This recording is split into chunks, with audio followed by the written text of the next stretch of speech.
The desert at midnight feels almost merciful, a hush so wide it muffles the clank of spanners and the muttered cursing of tired mechanics.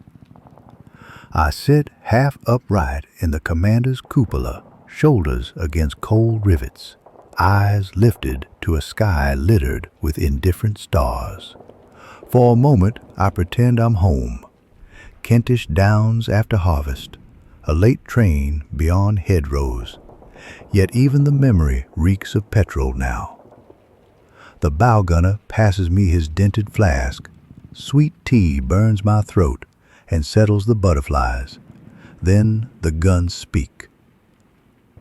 A single battery tests its range, a polite tap, quickly swallowed by a second salvo that slams the darkness, and a third that rips the night clean open. Stars blur behind orange blossoms of cordite. The horizon flickers north to south as though some vast hand is striking matches across it. The whine of shells moves overhead, first distant, then close enough to tug at my tunic. Inside the Valentine, the percussion rattles every plate. Dust dribbles from weld seams. My driver, Sergeant Adams, hunches over the tillers muttering about St. Christopher. He's 23 and insists he has already spent 2 of his 9 lives, Dunkirk and Gazala. The loader, young Mac, lifts around as tenderly as a midwife. 37 pounds of persuasion will offer later if Jerry insists on a debate. Over the intercom, Lieutenant Colson, commanding B Squadron, lists call signs in the flat, unhurried way of a man determined to sound immortal. We've rehearsed this tapestry for weeks, but the first chord still steals my breath. Operation Lightfoot. Nothing light about 50-odd tons of steel crawling through mines. Monty says we punch a hole tonight and keep punching until Africa itself is winded. I picture a boxing ring as wide as the Sahara, ropes sagging under heat, sand swirling like cigarette smoke in some East End gym, and us, gloves taped on, waiting for the bell. Another salvo. The earth kicks. Somewhere to starboard, a truckload of spare tracked links crashes to ground with a metallic shrug, drowned almost immediately by the booming guns. The air tastes of burnt metal and camel grass. I flex gloved hands on the hatch rim and remind myself to breathe slow. 3 in, 3 out, like the medics taught. Each inhalation stings with grit so fine it polishes my teeth. Adams asks if I want the turret swung to 330. Waste of power before the push. Instead, I slap the wireless set. The valves glow, headphones crackle. A ghost of a dance tune from Cairo flits through before dissolving into static and clipped orders. Someone shouts for Lieutenant Crombie, voice high, thready, then vanishes. Fear prowls the ether, but discipline fences it. The barrage thickens, thunder layered upon thunder, until individual reports blur to one long organ note. Yet, I can still pick our heavies. Thump, pause, whir, thump, tempo of a blacksmith at a forge. Heat blooms off the engine decks. Even at midnight, the desert clings to the day's furnace. Sweat tickles between my shoulder blades, and I am absurdly grateful, proof I'm still alive to feel discomfort. Memory intrudes. Captain Briggs at the sand table this afternoon. Mine lanes marked in red string. Go slow through the devil's gardens, he said. The Germans planted their roses in neat rows, each petal ready to peel our tracks apart.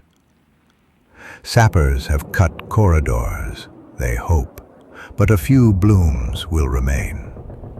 Briggs never lies. The white scar on his cheek makes him honest by default. In the lull between detonations, I hear the faint clacking of my own teeth. Hadn't realized they were chattering. Could be fear, could be midnight chill slipping through open hatches. Either way, I clamp my jaw, listen instead to the faint tick, tick of the turret gyro maintaining horizon. Such tiny, civilized noises, adrift in a landscape built tonight for savagery. The movement will come soon. Far off, an ammo dump catches. A sunflower of flame turns night into orange noon. Cheering wafts across the dark. Schoolboys at a football ground. It lasts 3 seconds before another heavy gun stamps it flat. Joy is rationed more strictly than fuel. Mac passes up a square of hardtack chocolate. He asks if I think Jerry's scared. I tell him truthfully, everyone with a pulse is scared tonight, but some steer their fear better. He nods and pockets the answer. Red Dog, prepare to advance. Coulson's voice cracks through. I echo it to my crew, though they heard. Adams toes the starter. The engine coughs, then settles into a throaty growl that vibrates through my boots. Instruments glow foxfire green. I angle the periscope toward flickering chaos. Note Pollard's Crusader to port, its commander silhouetted against the blooming guns. Treads clank along the line, dominoes tipping. Dust swirls around hulls, lit from beneath by muzzle flashes. Headphones brim with overlapping chatter. Gunner ready. Lane 2 confirmed. 5 yards spacing. I capture essentials. Distance, bearing, speed. Disciplinary the rest. A shell whistles overhead close enough to raise gooseflesh, ending in a muffled crump alarmingly near the medical trucks. Reflex makes me duck, though steel offers thin refuge. I glance at my luminous watch, 0023. We nose forward at 0030, 7 minutes. I feel them scanning the horizon. Beyond the flashes, the desert is stubbornly black, a stage with curtains drawn. Somewhere out there, panzers crouch like alley cats. I picture their crews sweating in tin cans much like ours, praying to their own saints. 2 minutes, the artillery lifts, edging its storm forward. Engines across the brigade rev higher, an iron chorus. I close my eyes, let vibrations settle into bone. The desert smells of fuel now, raw and eager, underpinned by sour cordite. Driver, first gear. Adams acknowledges. The Valentine nudges, a living thing shaking off sleep. Treads bite sand. The motion is slight, but my heart lurches. Steady pace. Follow the white tapes.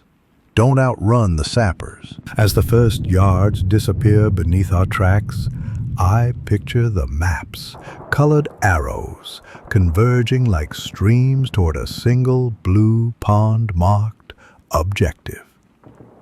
But maps never show screams, or the smell when a round kisses petrol. They don't show fathers' names scratched inside helmets.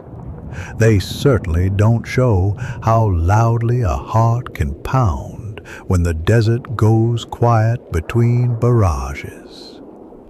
Faint cloth strips pegged in the sand mark our corridor through the minefield, ghost pale in gunlight. Between each strip, perhaps nothing, perhaps eternity. All that matters is momentum. We crawl. Clanking treads echo left and right, a drum line under fading thunder. A flare arcs high, painting us ghastly green. I whisper a ragged prayer to see another sunrise. Burned-out trucks silhouette the horizon, scorched reminders that luck here is temporary. Engines growl deeper, and the brigade inches forward. Steel serpents sliding into the devil's garden. Sand whispers against hulls, radio static hisses. Somewhere ahead, a sapper's lantern bobs like a solitary firefly, daring us onward, daring the desert to answer. I tighten my grip on the cupola rim. The minefield awaits, patient and wide. We hunger forward regardless, because momentum, yes, momentum is everything. Engines snarl into a low crawl, the whole brigade moving as though tugged by a single chain. Sand billows under track links, swirling up in pale ghosts that scratch at vision slots. I lean into the periscope, a narrow rectangle glowing emerald from dash lights, trying to keep the white guiding tapes center frame. Every meter feels stolen from fate. Somewhere behind the guns still hammer, but distance has blurred their thunder into a steady growl, like surf behind dunes you cannot see. A violet flare pops overhead. Its lurid light paints our formation in bruised colors before melting away. In the hush after, a single cough of metal rings out, sharp, abrupt, followed by a geyser of sand 50 yards to starboard. A Crusader has kissed a mine. Through headphones, a voice I recognize as Pollard's gunner erupts in curses that fray into static. Dust slaps the Valentine's hull. My driver flinches, but keeps us inching forward, eyes locked on the dim tail light swinging from the Matilda ahead. We've practiced this glide in daylight. 2 miles an hour, no sudden turns. Trust the sapper's sinuous lane. But daylight never included smoke drifting like torn curtains across the ground. Never included the taste of fear thick enough to chew. Every few yards, lanterns mark tripods, where engineers have lifted mines clear. They stand like tiny altars, offering still smoking from quick fuses snipped. Somewhere among them, untouched roses wait. The loader whispers a rhyme.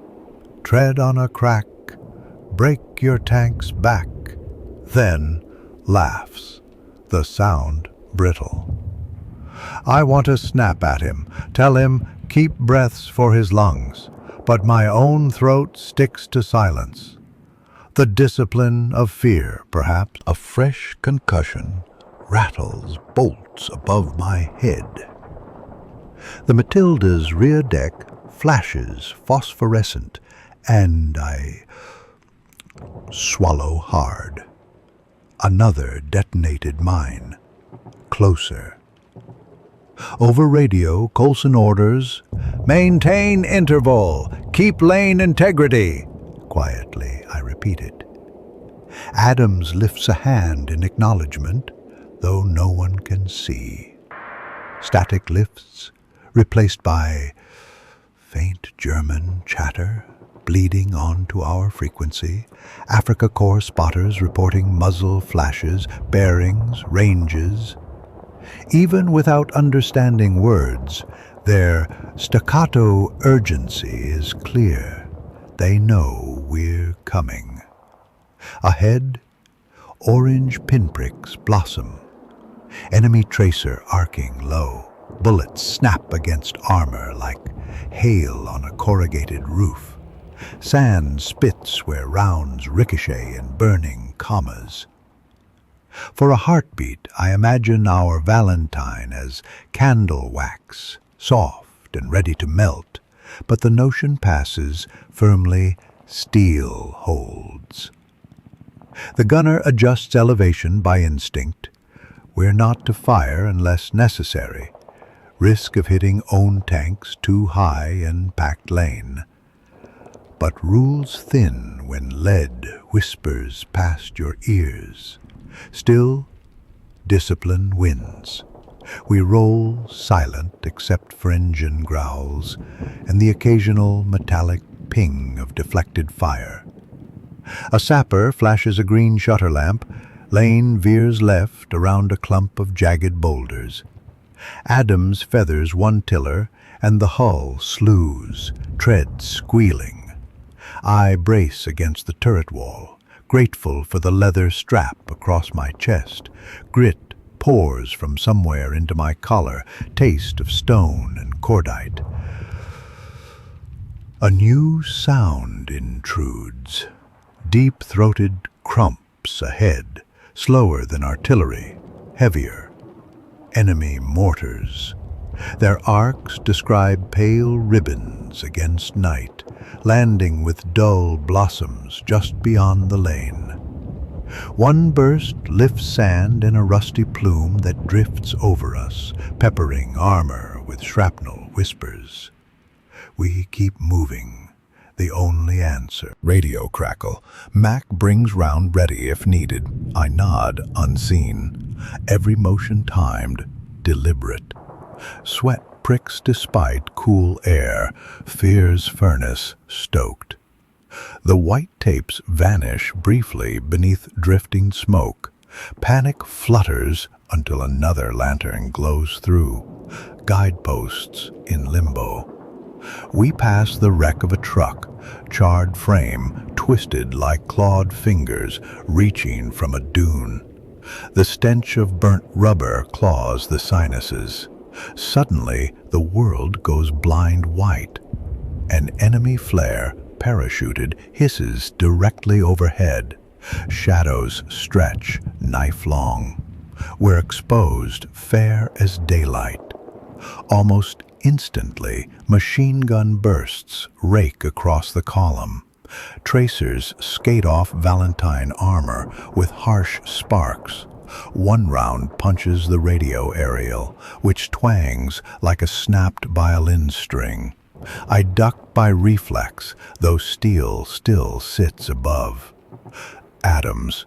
The gunner, Miller. Patience. Just a few more yards. He counts them like rosary beads. 4, 3, 2. The flare gutters, plunging desert back into shifting half-shadows. Breath returns. Tracer fire slackens. Germans conserving belts they cannot see to aim. Momentum resumes.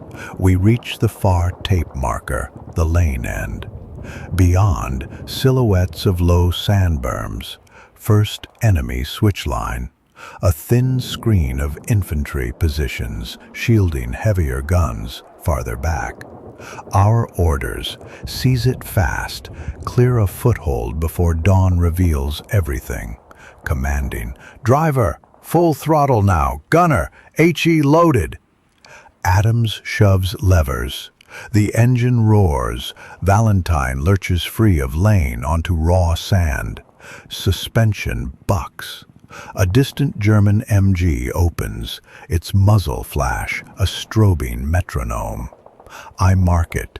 50 degrees right, 200 yards. Fire! Recoil slams. Burning shell roars out, bursts on the berm in fiery spray. MG stutters into silence. Loader rams next round. All along the line, British tanks fan outward, no longer restricted by mine lanes. Exhaust plumes glow blue, searchlights behind us flicker, reflecting off low cloud to form artificial moonlight, Monty's canal lights, back projected to blind enemy gunners. The desert shimmers eerie silver. Infantry of the 2nd Rifle Brigade jog behind our hulls, bayonets reflecting ghost glints. Over engine noise I catch their breathy shouts, "Forward, lads! Keep up! Forward!" A mortar bomb lands among them, flinging 2 men sideways like ragdolls. Yet the line knits instantly around the gap.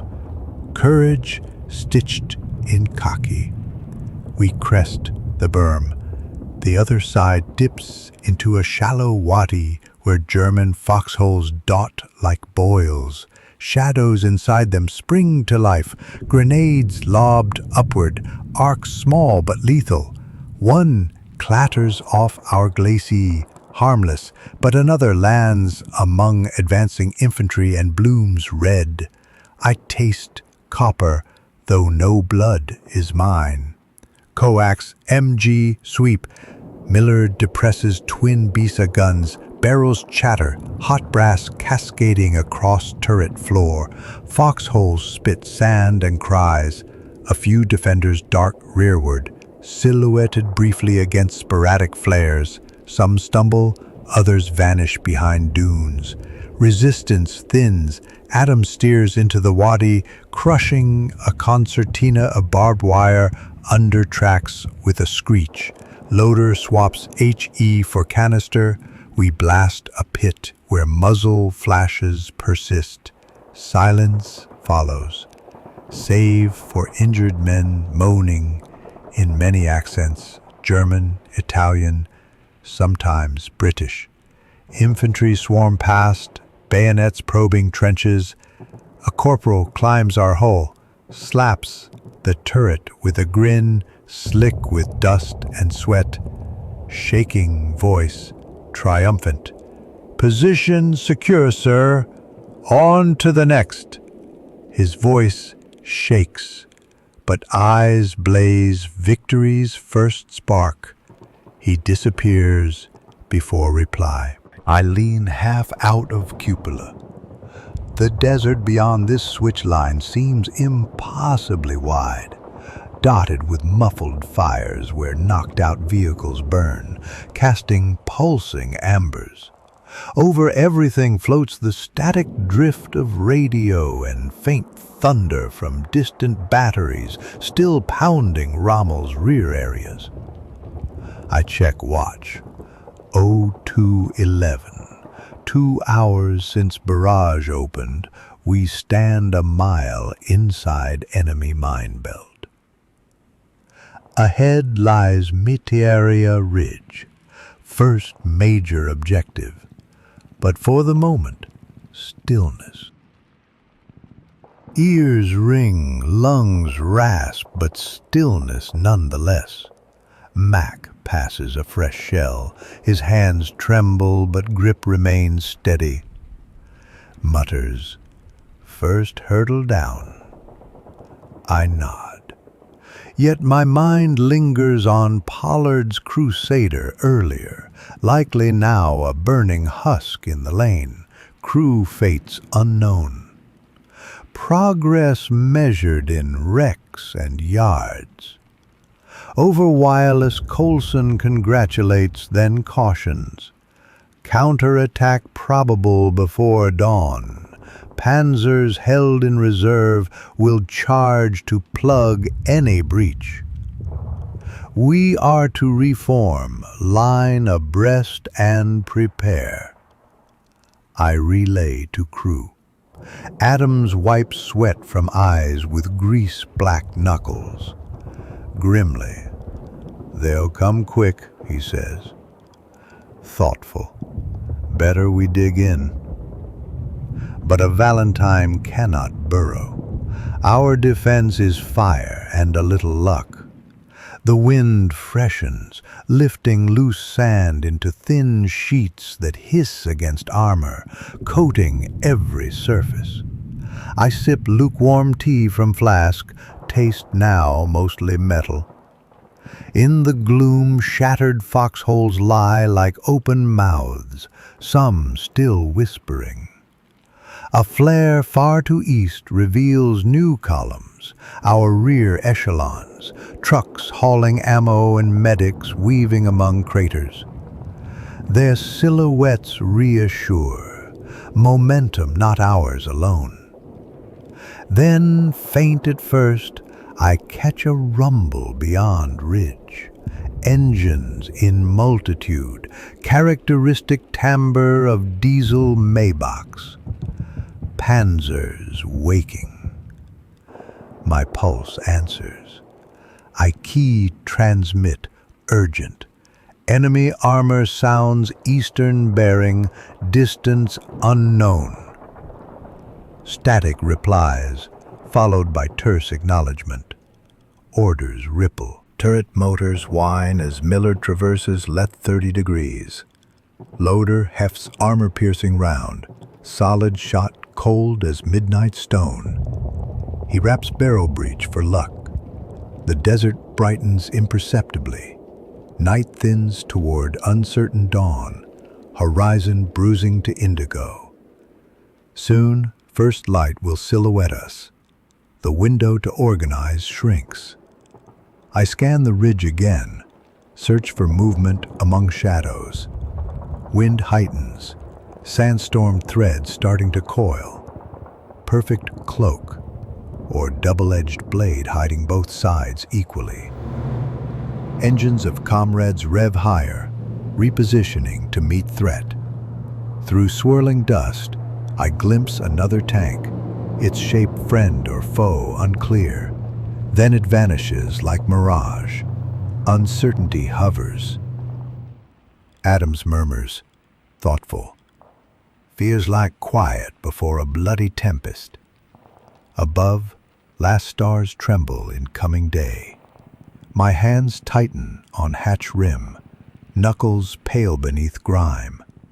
The first position is ours, yes, but victory tonight is provisional, a bookmark slapped into still writing story. Dawn will turn page whether we're ready or not. From beyond the ridge, a flare arcs red, enemy signal.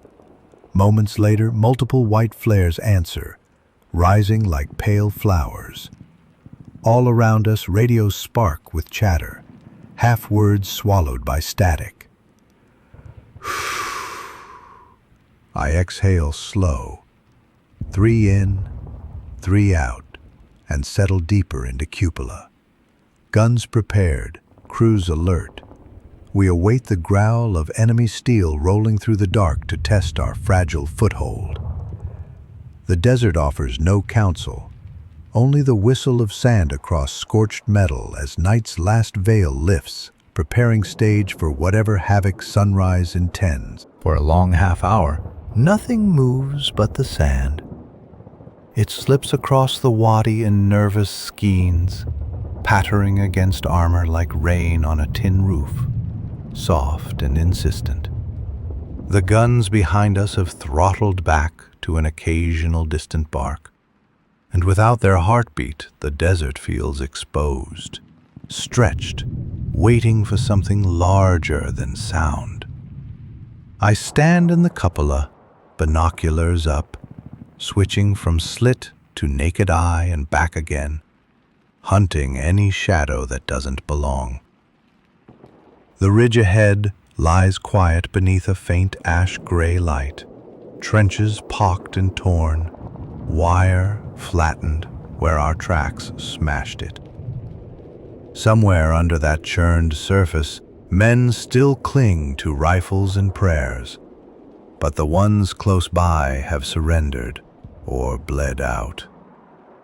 Below, Adams shuts the engine down to a mutter, letting the Valentine cool. Steam wisps from the radiator cap, lifting into the chill. Mack and Miller swap rounds methodically, hay to the bins, solid shot to the ready rack, moving with the sober precision of fatigue already settling into their limbs. Every time the loader stoops, his grime-blackened boots crunch on broken glass, from a shattered periscope wafted here by some earlier blast. The glass glitters like frost. Funny how war scatters little bits of beauty in the wreckage, as though the desert can't resist ornament. Our infantry weave through wrecked foxholes, bayonets flashing pale in the false dawn. They prod the living into small, miserable knots, cuffing them toward the rear. A dozen prisoners stumble past our bow, dust-caked Feldgrau uniforms, eyes raw red from smoke. One clutches a photo of a woman and 2 children. He keeps glancing at it, as if the paper itself could spirit him home. Another walks barefoot, boots lost when the trench collapsed.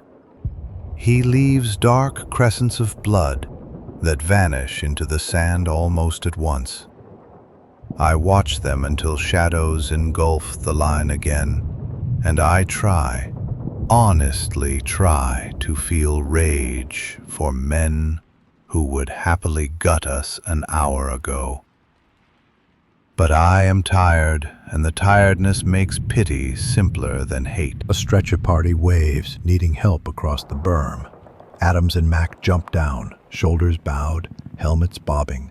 They return, lugging a captain from their rifles, both legs bandaged, tunic soaked nearly black.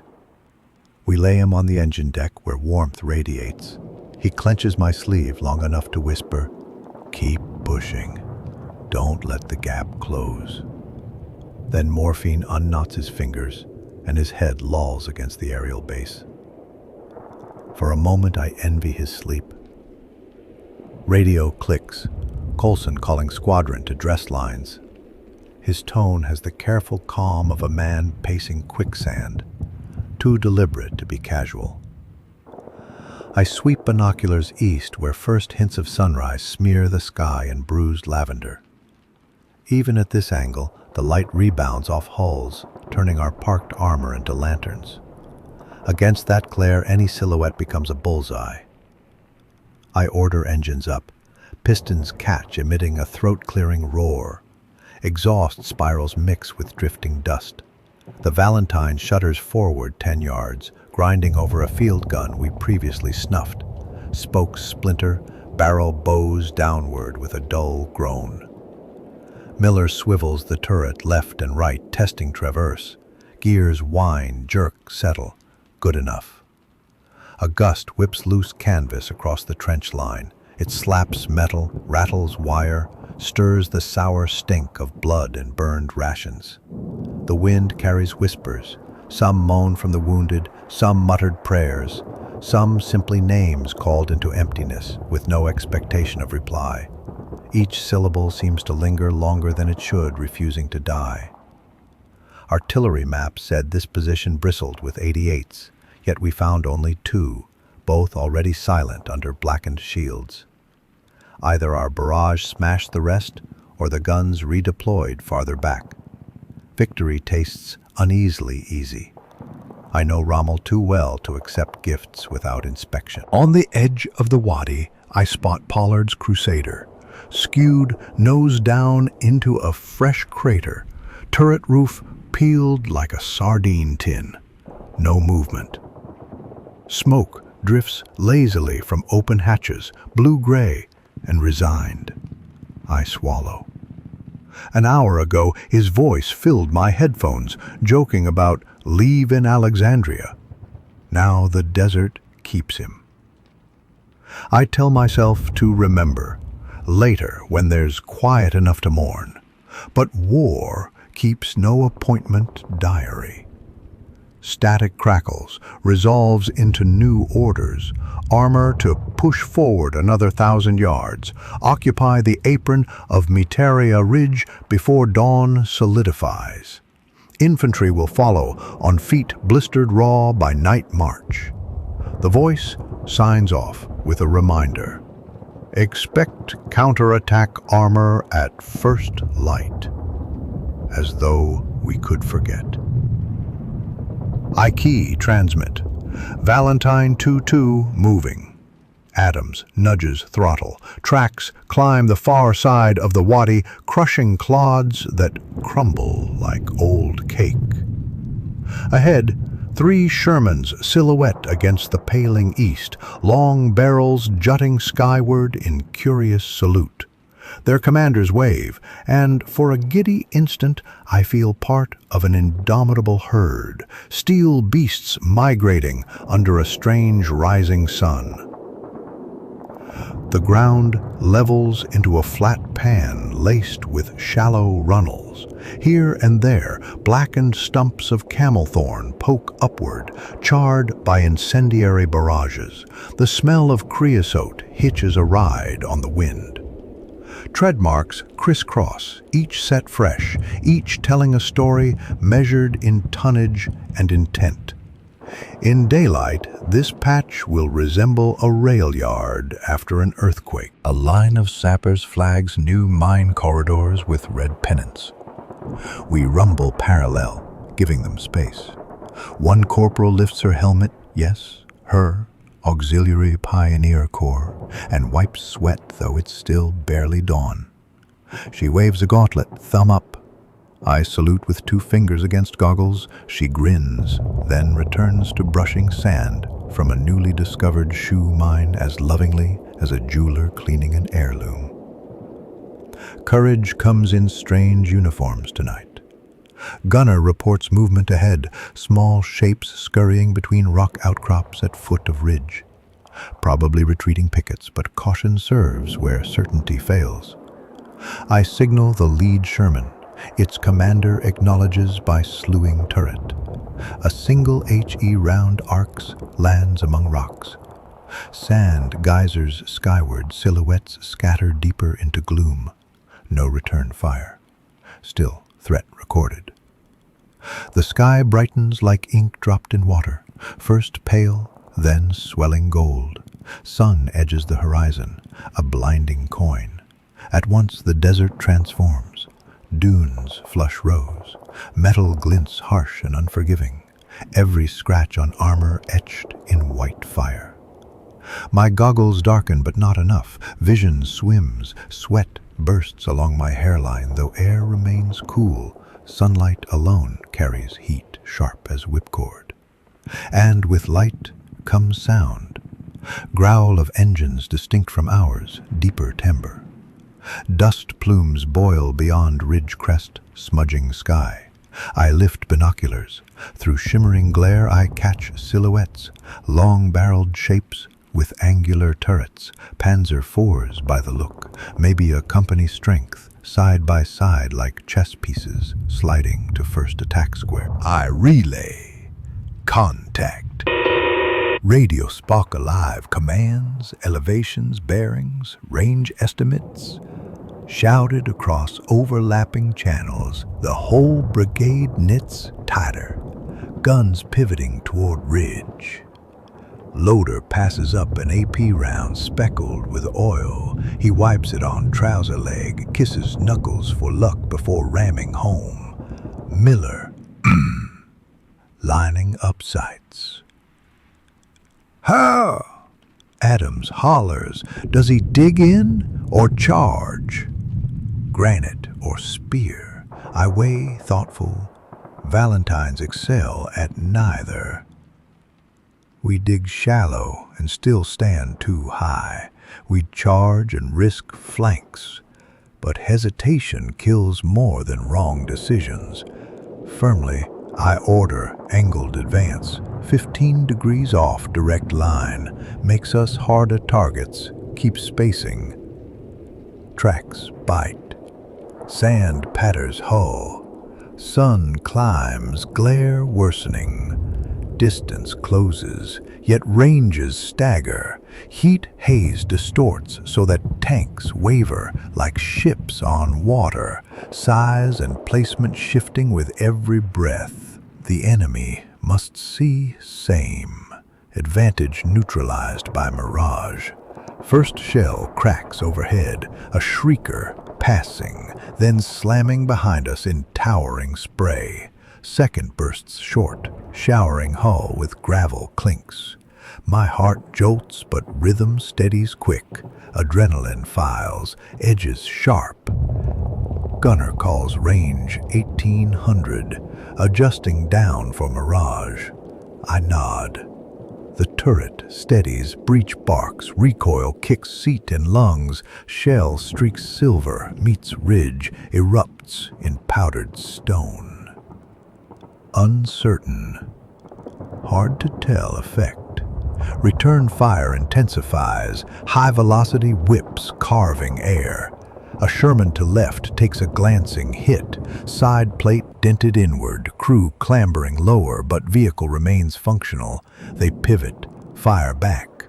Twin roused, fury. The whole desert seems to vibrate with overlapping blasts. Machine gun tracers sizzle, air thick with burnt propellant. Between salvos I catch faint notes of opera warbling from someone's whole speaker. Some madman's trick for courage. Then a howl like metal tearing through canvas. Enemy shell finds us. Impact low on front left track, sparks bloom. Valentine lurches, momentum dying, as though grabbed by giant fist. Adams curses, throttle useless, track links clatter, jammed half-off idler. We grind to halt in shallow depression, turret still traversable, but mobility gone. I taste iron, bitten tongue, wipe sleeve across mouth. Orders flood earphones, hold position, covering fire. Calmly, I relay to crew soberly. Mac's face ghosts pale, but nods. Another hit, this time ricochet across turret ring, screaming bounce that showers us with shards. One fragment slices my cheek. Hot sting. I blink blood from eye. No time to dress. Miller reloads, fires again, hurling steel spite. Sun now full above horizon, desert ablaze with reflection. Smoke columns twist black ribbon against yoke sky. Through periscope, I watch enemy hulls cresting ridge in measured waves. Dust boiling round tracks, silhouettes crisp in morning radiance. They look unstoppable. Machines made of hunger and doctrine. But I remind myself they can bleed petrol, same as us. Infantry crouch in shell scrapes around our immobile hull, rifles spitting downward angles. A sergeant slaps our side, urgently, asking for cover, while they lay boys anti-tank rifles. I gesture yes, swing coax to rake ridge lip at anything soft. Valentine's engine wails as Adams tries reverse despite limp track. Useless. We are pillbox now, whether we like or not. I calibrate mindset to static defense, hope hull front still points true. Radio crackle.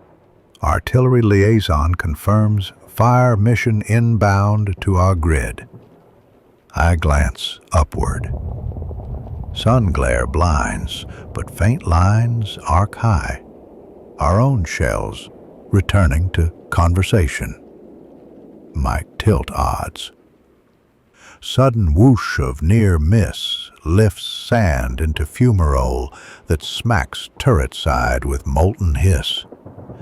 Heat creeps through steel. Sweat boils in goggles. My lungs taste grit and cordite. A grim breakfast. Miller's voice breaks. Older sister's name on his lips before he steadies. Urgent. He asks permission to switch to HE for infantry forms he spots near ridge base. Firmly. Granted.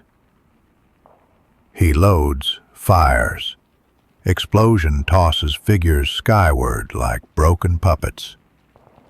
Between shots, I register distant bagpipes.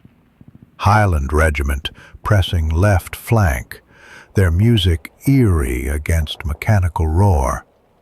Even death pauses to listen. Fire there slackens briefly, almost respectful.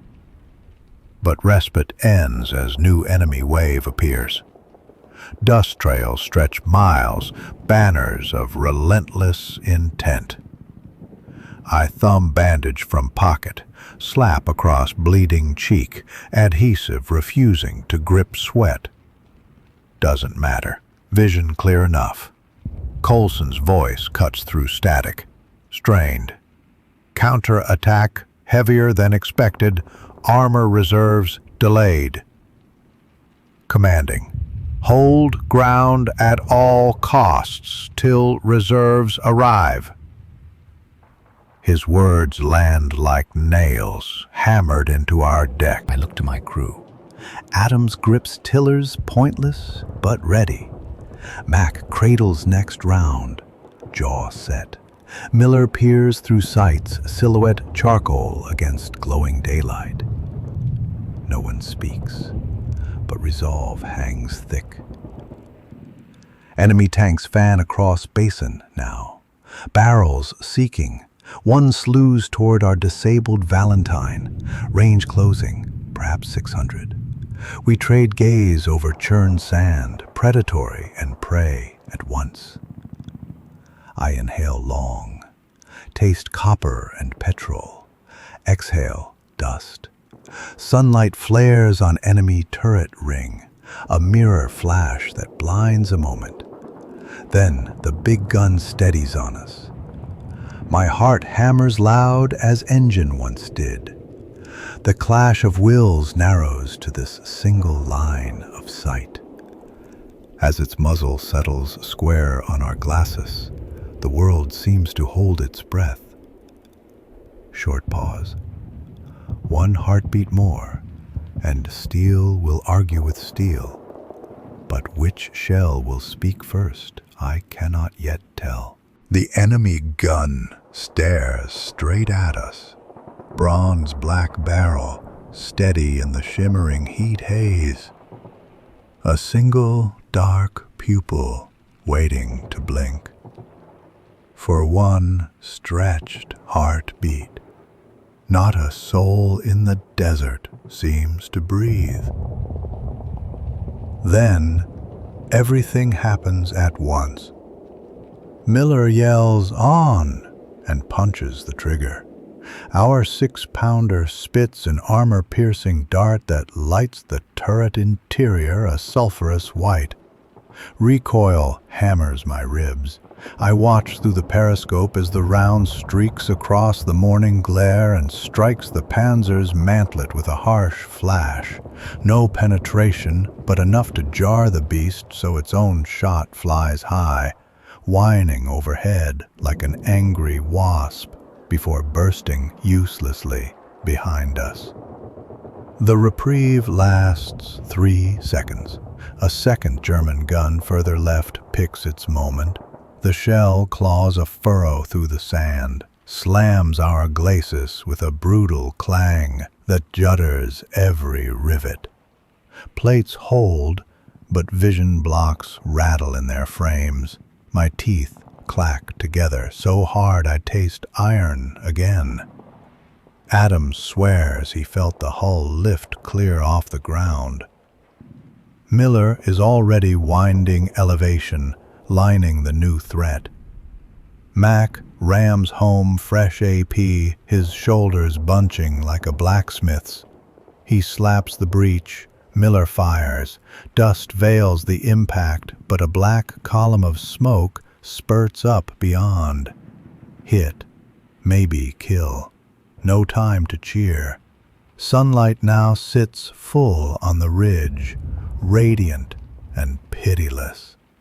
It ricochets off every shard of metal, so bright I squint even behind goggles. The desert floor turns from gray to blinding gold. Tracks throw saffron shadows that dance in engine exhaust. Mirage ghosts rise, duplicating tanks in shimmering doubles. Hard to tell steel from illusion, friend from nightmare. Enemy counterattack gathers momentum. Panzers roll down the slope in echelon, turret silhouettes crisp against the hardening sky. Dust fountains under their tracks, trailers of ochre smoke. Between hulls I glimpse infantry trotting, neat as parade figures, rifles at the hip. Someone has drilled them mercilessly for this moment. Our brigade answers with deafening fury. Shermans to our left crack high-velocity rounds, their long barrels snapping back in quick rhythm. Crusaders on the right scythe coax guns across advancing infantry, red tracers slicing horizontal seams in the glare.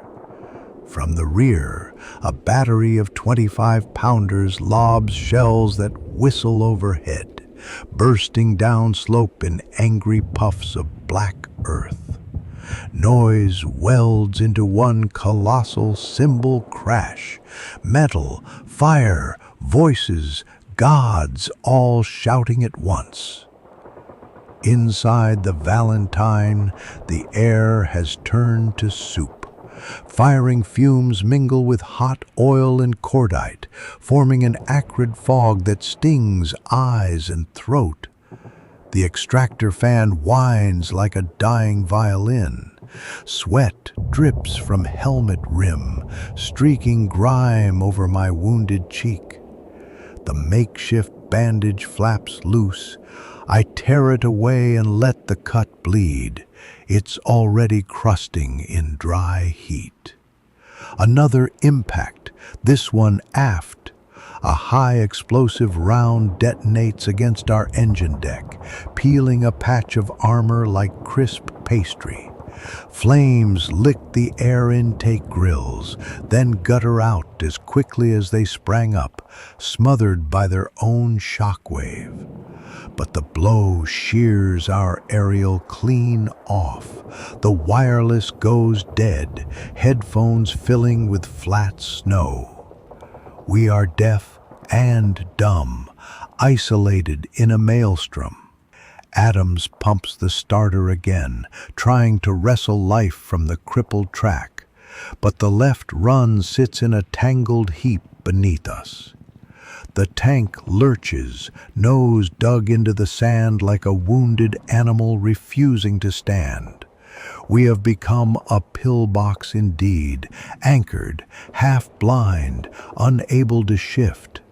Miller shouts for traverse 10 degrees, but the turret only grinds halfway before jamming, gear teeth warped by earlier ricochet. He curses, muscles straining on the wheel.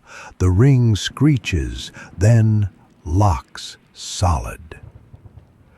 Our firing arc shrinks to a narrow wedge dead ahead. Panzer drivers will smell that weakness soon enough. "Keep feeding me," he snarls, and Mac does. Sweat pouring so freely, dust clings to his face in pale streaks. The loader's fingers have gone raw from brass burns, skin peeling at knuckles, but he never falters. Round in, breech closed, hand clear, repeat. Each discharge jolts the damaged hull, knocking spent casings against ankles. Our little furnace keeps blazing, stubborn as a cornered badger. Outside, the rising sun ignites every swirl of dust into a luminous fog. Shadows vanish. Depth cues flatten until ground and sky merge in shimmering sheet. Through the haze, I spot a panzer stalking left, maybe 300 yards, intent on flanking our crippled line. I swing binoculars. Mirage doubles it, triples it. Hard to know which ghost carries deadly steel. I choose the center image and scream adjustment to Miller. He bleeds elevation one hair and fires. The shell carves through brightness, hits something with a flash and plume, Tank or phantom, can't tell. But the enemy advance stutters, so perhaps luck rides with us still. Then luck abandons Mac. A burst of 20mm cannon fire rakes our side plate, punching finger-sized holes. One shard sighs through the loader's left forearm.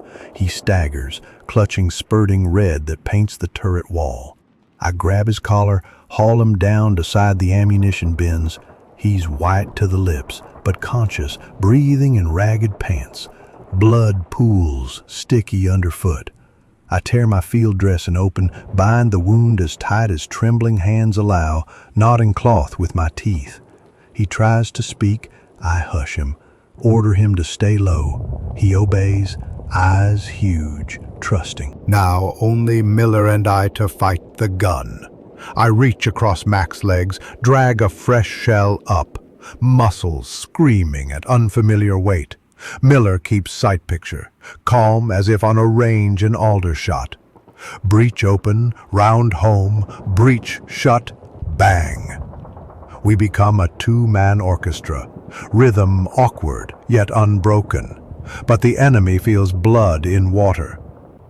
Another panzer appears dead ahead, only 200 yards, gliding through the glare like some tarnished idol. Its commander stands half exposed, goggles gleaming, arm outstretched in directing gesture. Miller swears softly, lays sight right on the figure, fires. The round strikes the coax MG mount, blasts fragments across the open hatch. The German vanishes in a mist of dust and steel. Yet the tank itself drives on, autopiloted by momentum and fury. It fires. The shell smashes our mantlet with a noise like God slamming a door. The 6-pounder barrel jerks upward, cracked at the sleeve. Recoil system jams limp. Miller reels back, nose bleeding from sight aperture edge. He blinks, shakes head, tries elevation. Nothing. Our main gun is dead. For the first time, a sliver of real fear, cold and uncluttered, slices through my chest. We are blind, deaf, immobile, and now toothless. All that remains is the coaxial besa and stubborn will. I slam the MG trigger. The belt chatters. Brass cascades like rain. Bullets stitch the Panzer's optics, ricochet off glacis with harmless sparks. The German hull answers with a short HE burst. Shrapnel clinks on our turret roof, peppering it like hailstones. One fragment zings through the commander's hatch and nicks my helmet. The jolt rings my skull, stars bursting behind eyes.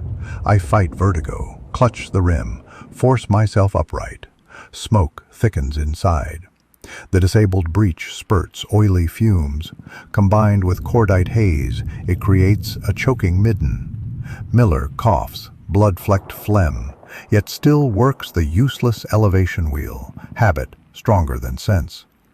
Adams crawls from driver's seat, face streaked black, goggles cracked. "Engines aflame, sir!" I peer down the turret floor escape hatch. Orange flicker dances through inspection holes. Fuel line must have ruptured when the rear plate buckled. Fire extinguisher already spent on first blaze. The heat below turns deck plates into griddles. My boots scorch through soles. Decision time. Bail or burn. Outside is open killing ground.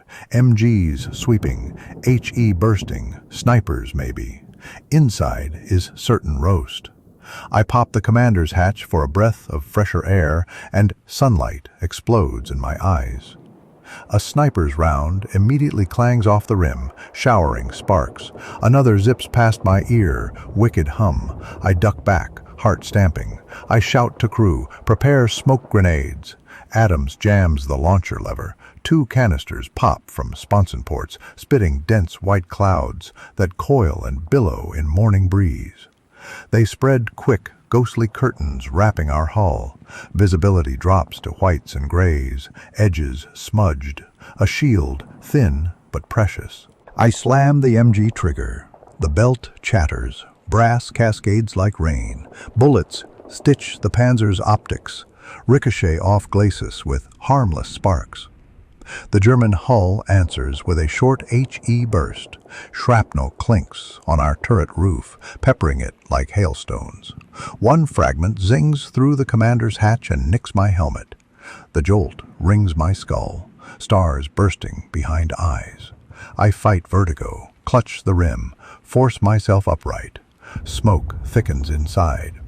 The disabled breech spurts oily fumes. Combined with cordite haze, it creates a choking midden.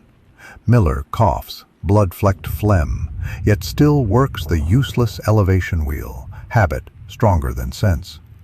Adams crawls from driver's seat, face streaked black, goggles cracked. "Engines aflame, sir!" I peer down the turret floor escape hatch. Orange flicker dances through inspection holes. Fuel line must have ruptured when the rear plate buckled. Fire extinguisher already spent on first blaze. The heat below turns deck plates into griddles. My boots scorch through soles. Decision time. Bail or burn. Outside is open killing ground. MGs sweeping, HE bursting, snipers maybe.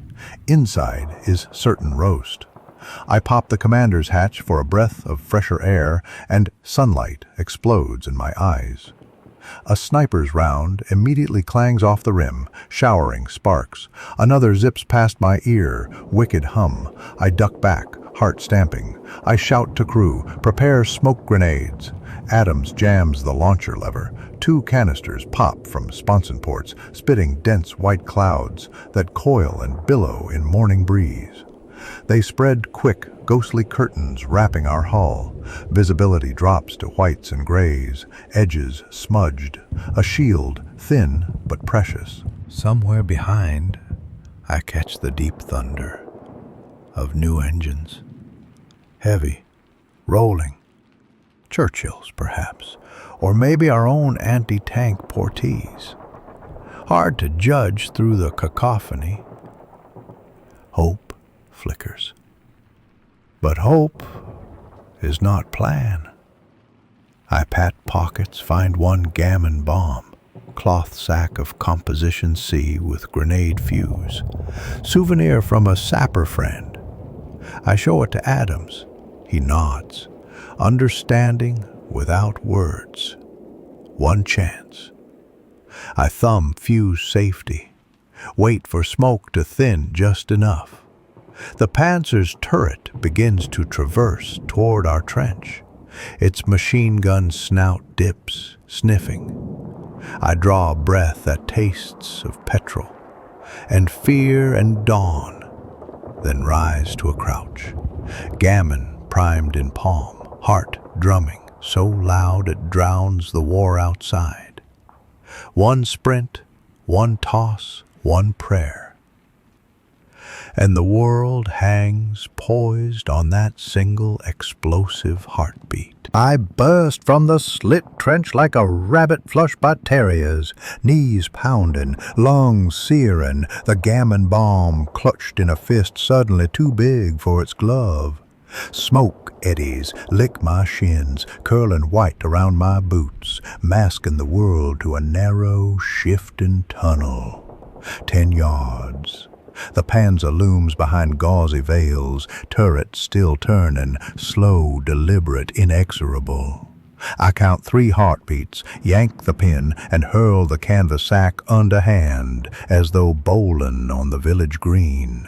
It arcs a lazy, almost comic curve, thumps the hull just behind road wheels, and a fraction of a second later detonates with a muffled, wet smack that sends a blossom of orange fury billowing into the bright air. The blast lifts me off my feet, flings me onto bacon sand. I swallow half a mouthful, coughing grit and smoke. When vision steadies, the Panzer sits at a drunken angle, track blown clean off, side plates peeled like tinfoil. Flames lick the engine deck, gouting black smoke. The coax rakes wildly for a heartbeat, then dies as ammunition cooks off in popping, spiteful bangs. A figure hauls itself from the commander's hatch, tunicked torso already smeared with soot, clambers a step, then tumbles head first onto the sand, limbs limp as broken wicker. Another tries, but inside detonation hurls him back. Orange glare pulses through the open hatch like a forge. I stare, chest heaving, half nauseated by the smell of burning oil and roasting rubber. For a breath I almost pity them. Then a fresh burst of MGs snaps overhead, stitching sand behind my spine, and compassion shrivels to a luxury I cannot afford. I crab crawl to the trench. Adams's head pops up, eyes glassy with shock and wonder. "Bloody cricket pitch throw, sir," he shouts over the din. I drop beside him, legs shaking so violently the sand dances. Miller claps my shoulder once. Blood from his nose smears my sleeve, then wordlessly reloads his Webley. His calm terrifies me more than the gunfire. The smoke screen thins, shredded by gusts. Sunlight crashes back with volcanic glare, reflecting from hulls in sheets of white fire. More enemy armor claws over the ridge. Stugs this time, squat and malevolent. Their barrels dip almost level with our eyes. I curse the day and everything under it. We need heavy guns, fresh treads, radios, anything but a ditch and pistols. A shriek of mechanical agony answers my prayer. Churchills grind into view from our left, exhausts chuffing black columns, front plates swaggering like iron fists. Their 6-pounders boom in solemn cadence, punching white flashes across Stug casemates. One German assault gun erupts, roof blown skyward. Another slews, track flapping. The enemy formation hesitates, momentum buckling. Adams whoops, a raw sound like a man gulping hope after drought. He waves arms overhead. A Churchill commander spots him, signals with gloved fist. The big tank slews broadside, interposing its 30 tons of armor between us and incoming fire. Its coax sings a hard staccato, brass fountaining onto hot sand. For the first time since dawn, I feel shade. Strange, welcome, fleeting. We haul Mac up.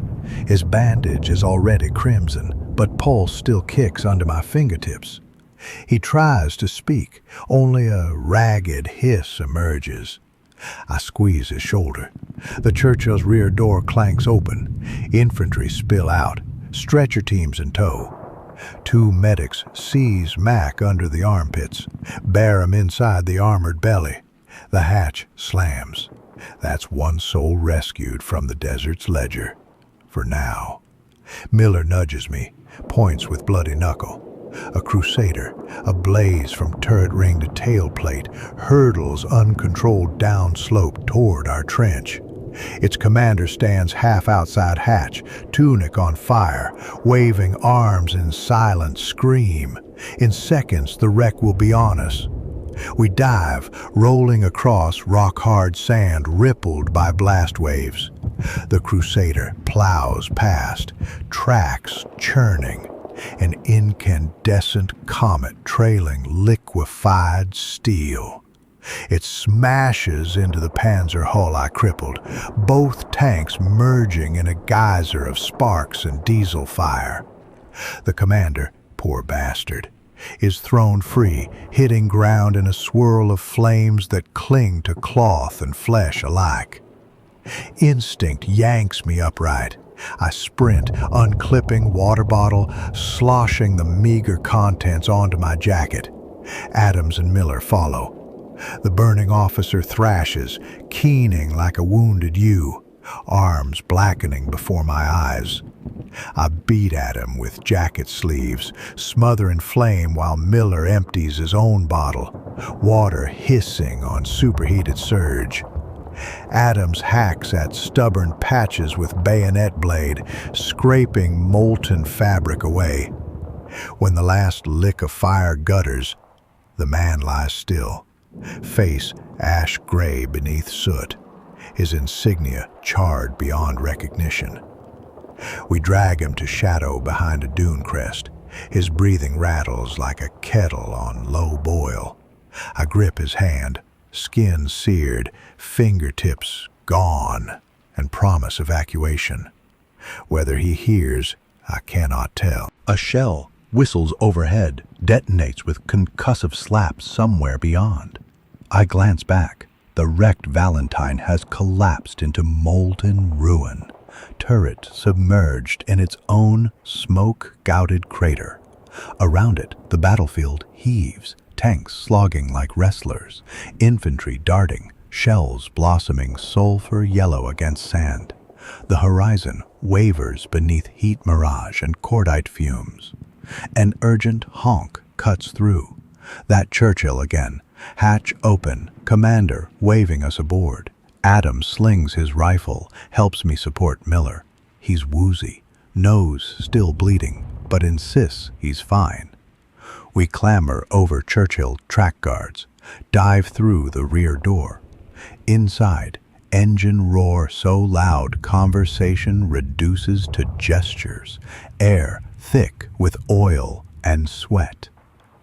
A squad of riflemen crouches, faces blank-eyed, knuckles bone-white on weapons.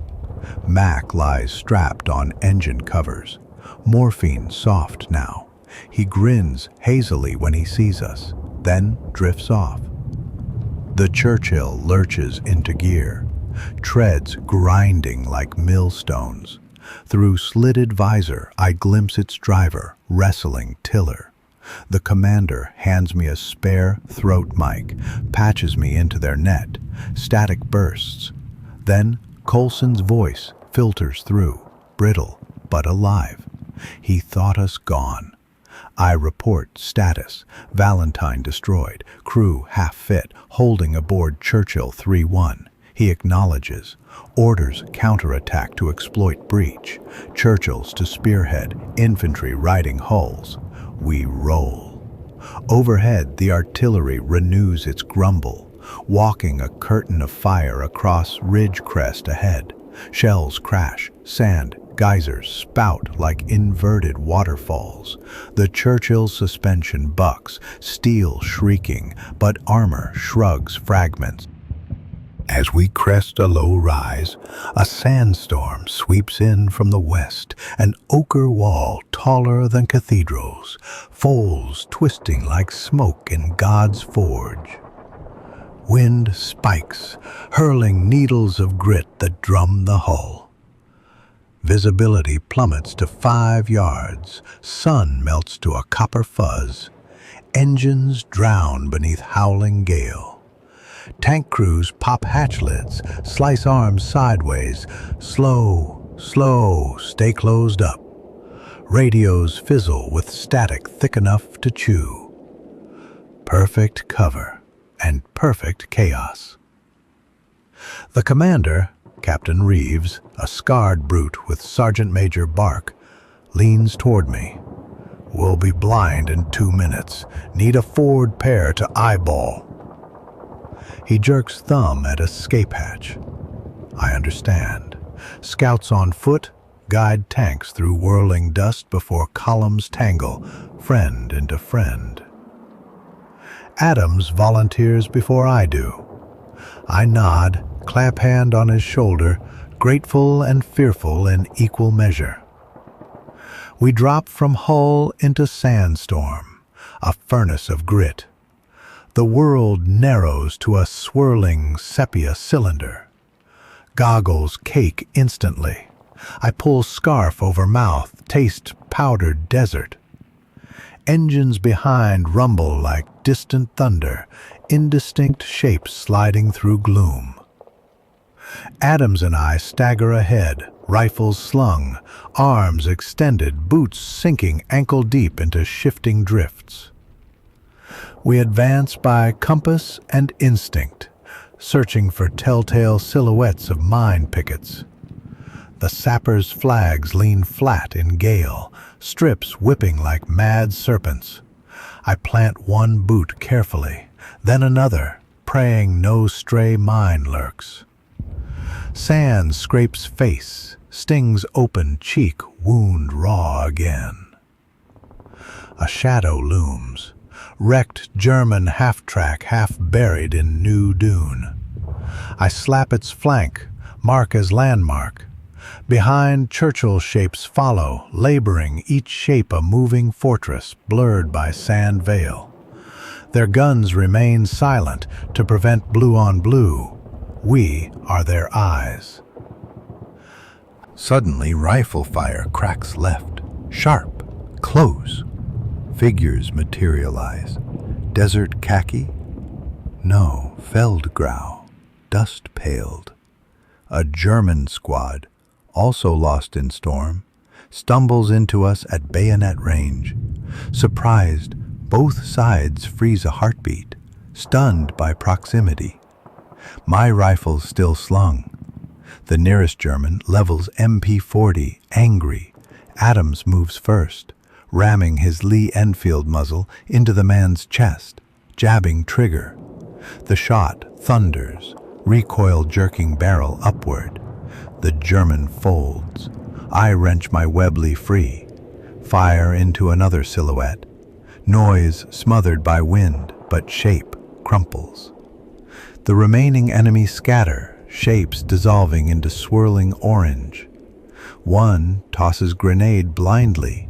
It lands short, thuds in loose sand, blast sucked by storm, showering us with grit. Tiny pebbles rattle helmet. Nothing more.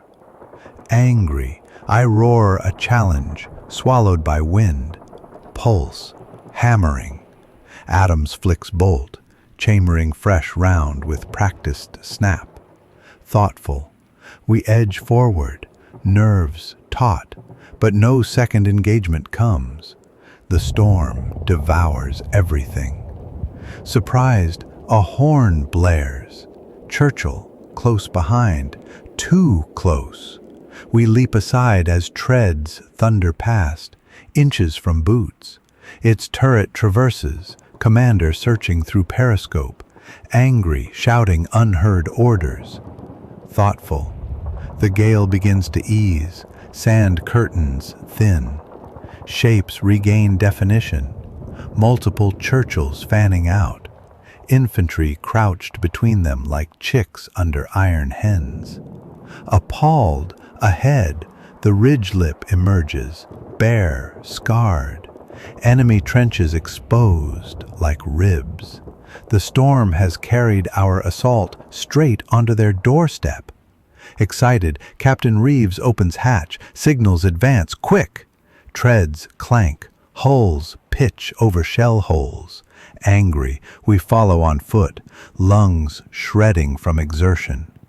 Grenade blasts pop along trench line. Our lads clearing bunkers in storm's wake. German defenders, blinded, scramble to mount MGs, but are cut down by point-blank 6-pounder canister.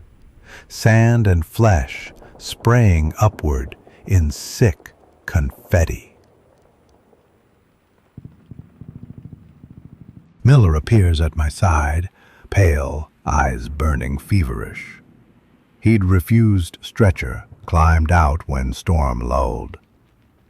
Together we leap a trench, land amid splintered duckboards, slick with spilled water cans. A German officer rises, pistol wavering. I fire from hip, felt recoil, see him spin away.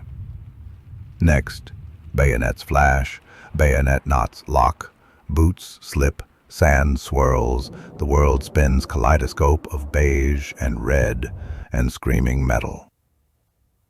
In one dugout, we find a flamethrower crew preparing ignition. Miller fires point blank, tank ruptures, flame whooshes ceiling, igniting tarred posts. The crew collapse, wreathed in their own burning fuel. The smell, sweet, greasy, unforgettable, lashes memory forever. Miller staggers back, retching. I drag him clear as beams sag under fire's roar. A whistle cuts through, the universal summons to rally. I blow answer, throat raw. The trench belongs to us. Germans drop weapons, hands high. Through drifting smoke, I count at least 40 prisoners, faces masked in sand, eyes stunned. Some cry, others stare at nothing. A few kneel behind parapet, obeying training to final letter until commanded otherwise. Churchills halt on reverse slope, gun barrels still smoking, crews waving victory signs. The sun, now high, glints on dented hulls, gilding wreckage, painting the moment with savage brilliance. Over distant batteries the thunder recedes, rolling east with enemy retreat. Radio sets, newly tuned, crackle with triumph coded but clear. We slump against the sandbag revetment, exhaustion crashing in.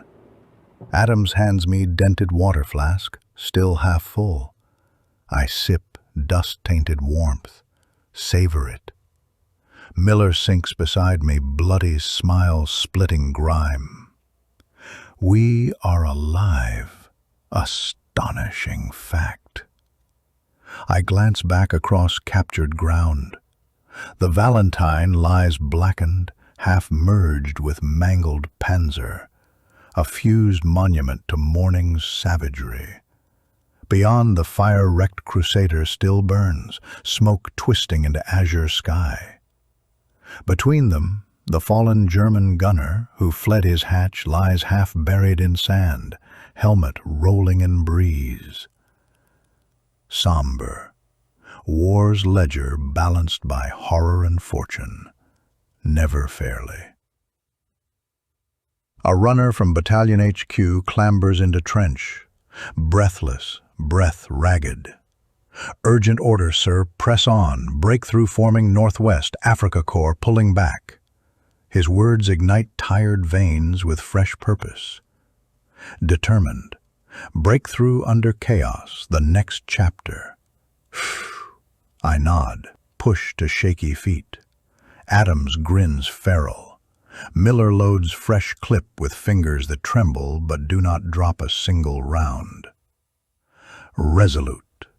We shoulder rifles, step toward ridge's far lip, where fresh dust plumes mark retreating columns. And though knees wobble, and my cheek still bleeds, and the scent of a comrade in flames clings like a permanent stain, determined, momentum calls again.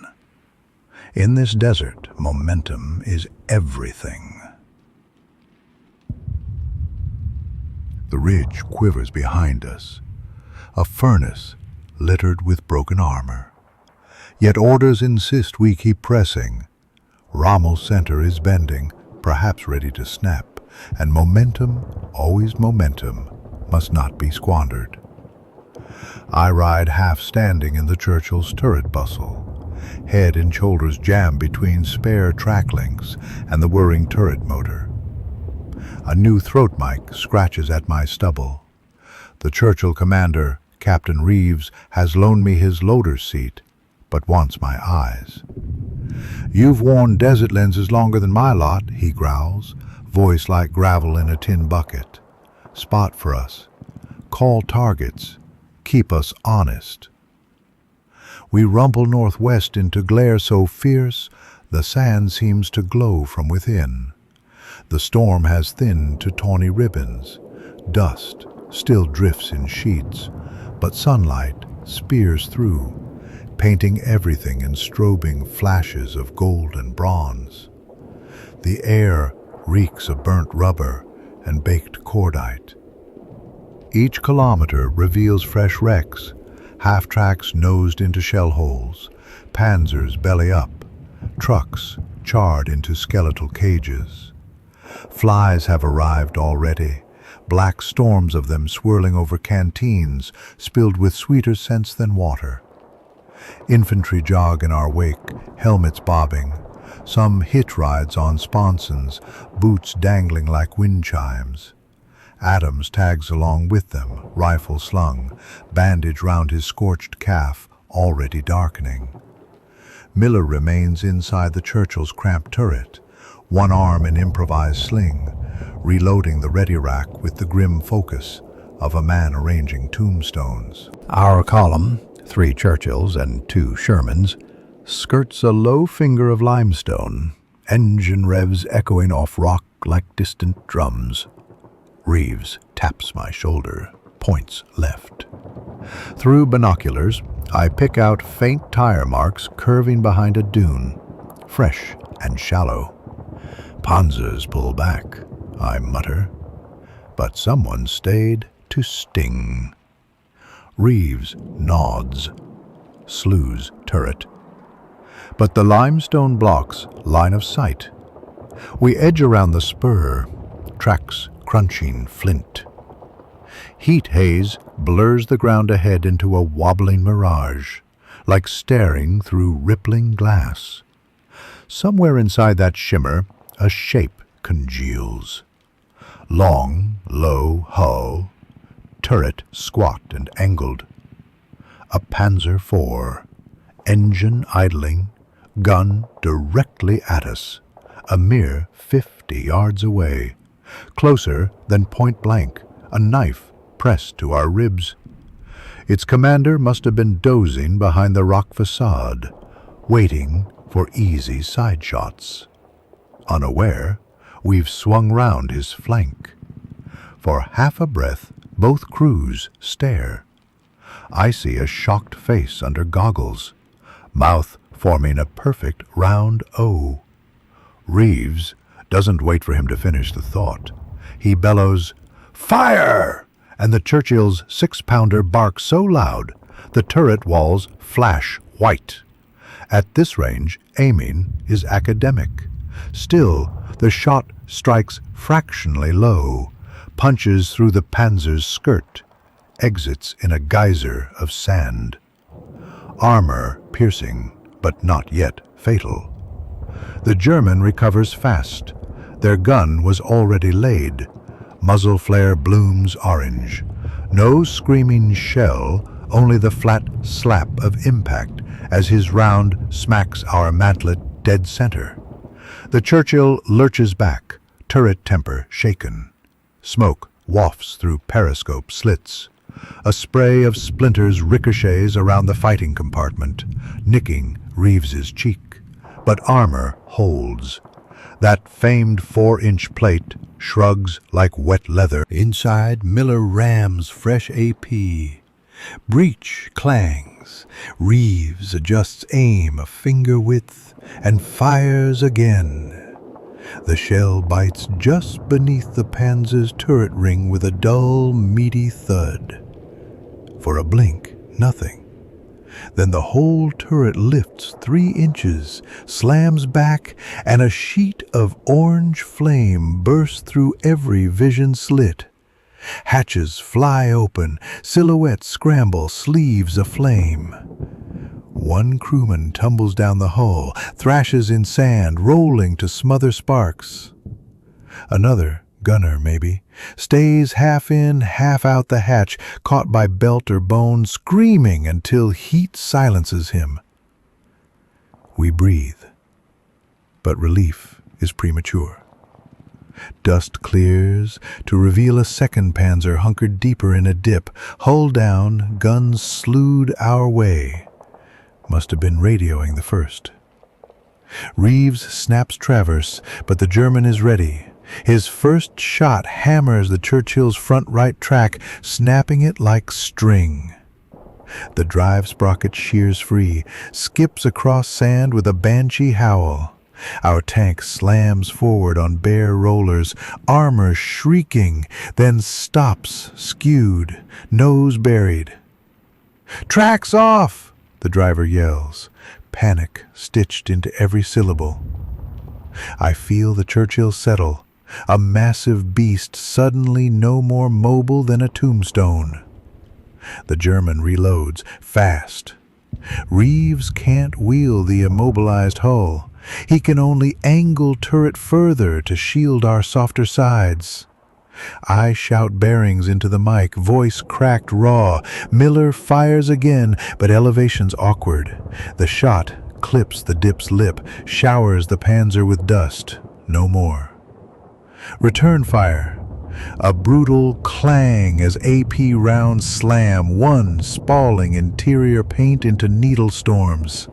Another smacks the gun barrel sleeve, gouging a fist-sized crater, but the bore holds. We are locked in a duel measured in yards, steel face to steel face.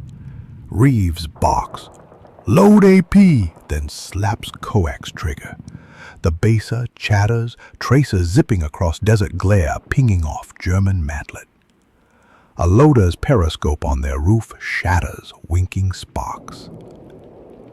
Distractions at best. Sherman, too, trailing us, drives past our crippled flank, engine roaring. Its commander sees the threat, slews main gun, fires on the move.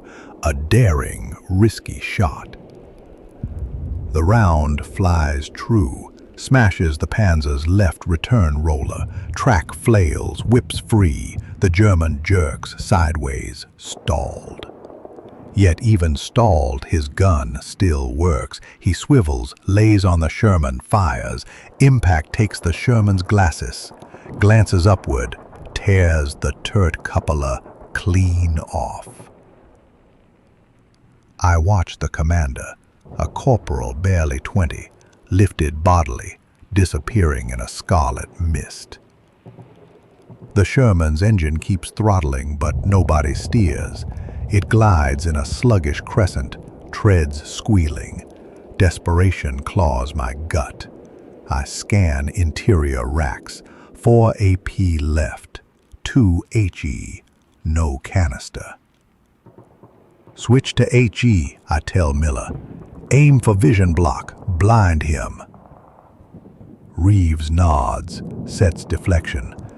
Miller loads, slams breech, fire. The shell bursts against the Panzer's mantlet, spraying molten fragments across armor.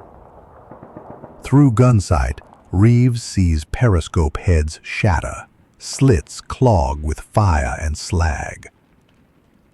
The German's return shot goes wide, slicing the air above our deck in a shriek that feels oddly resentful.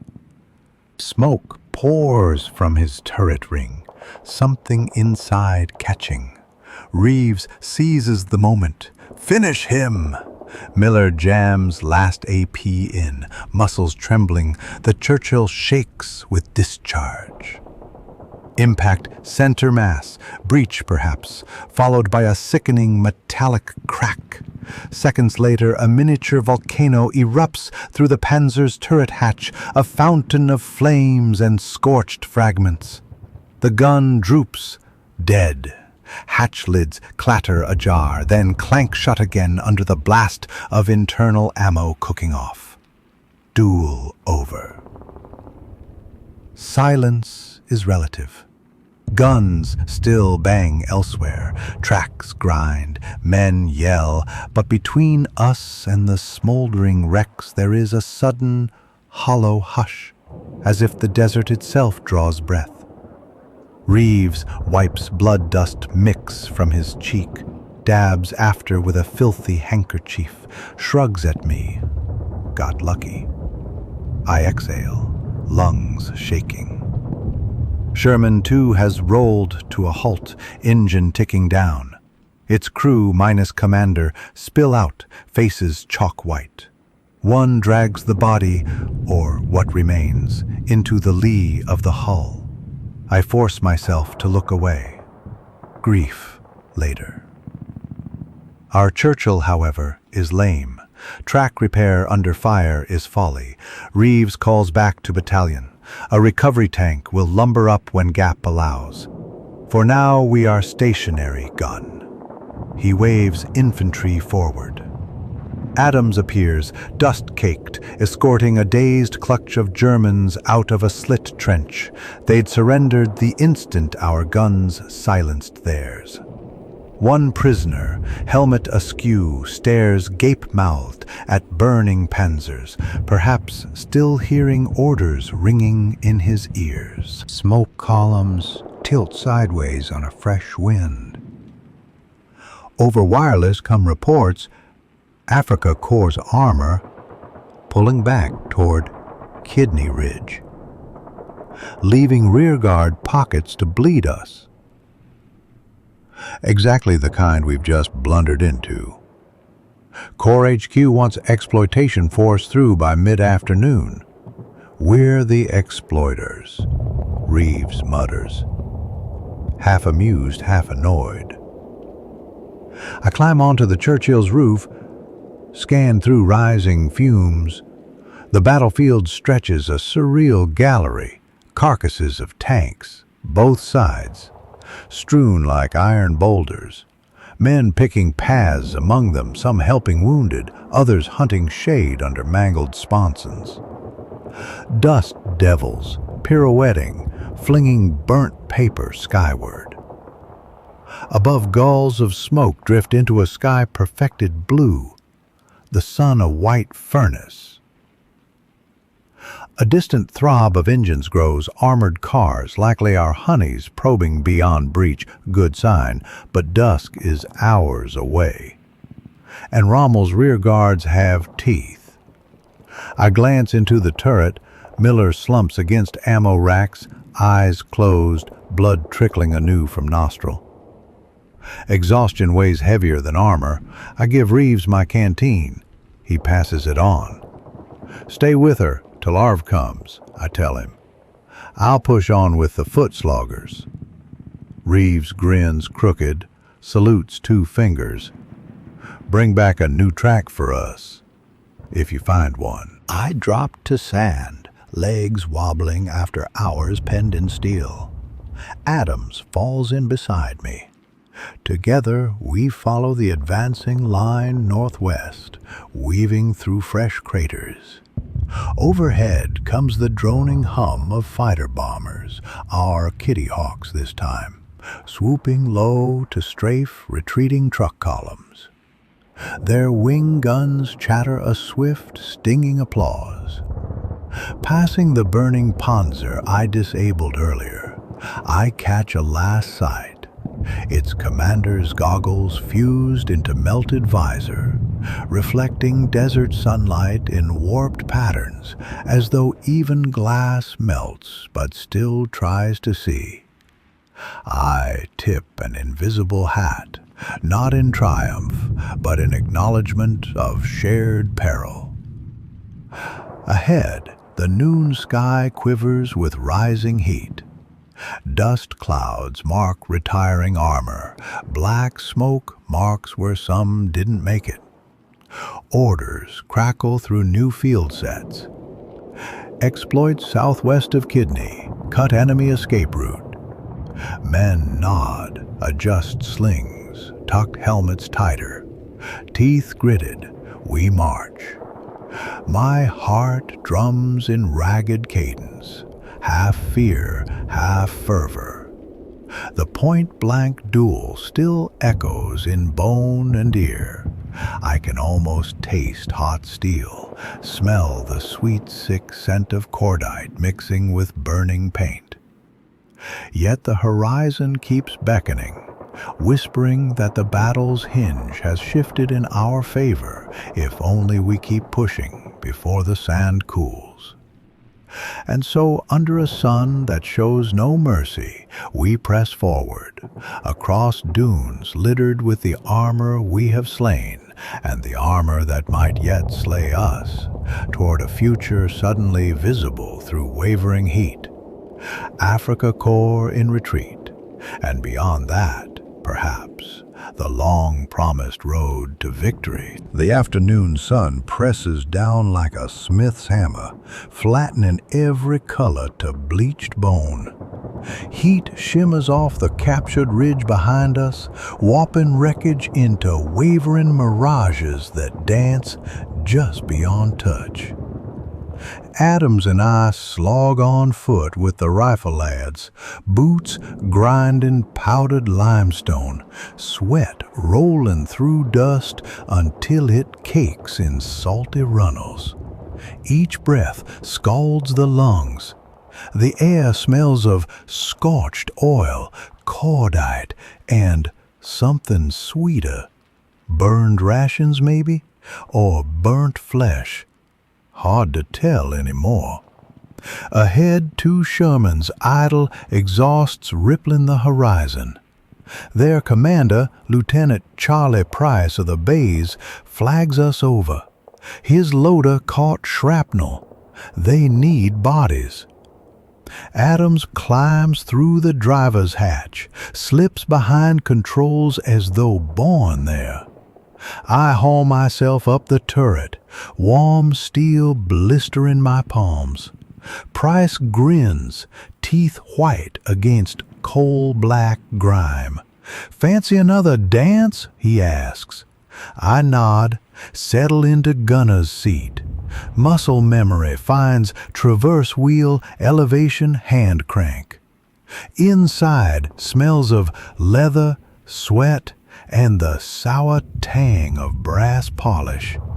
We roll southwest toward Kidney Ridge's far shoulder, intent on slicing the enemy's retreat route like a bayonet through webbing.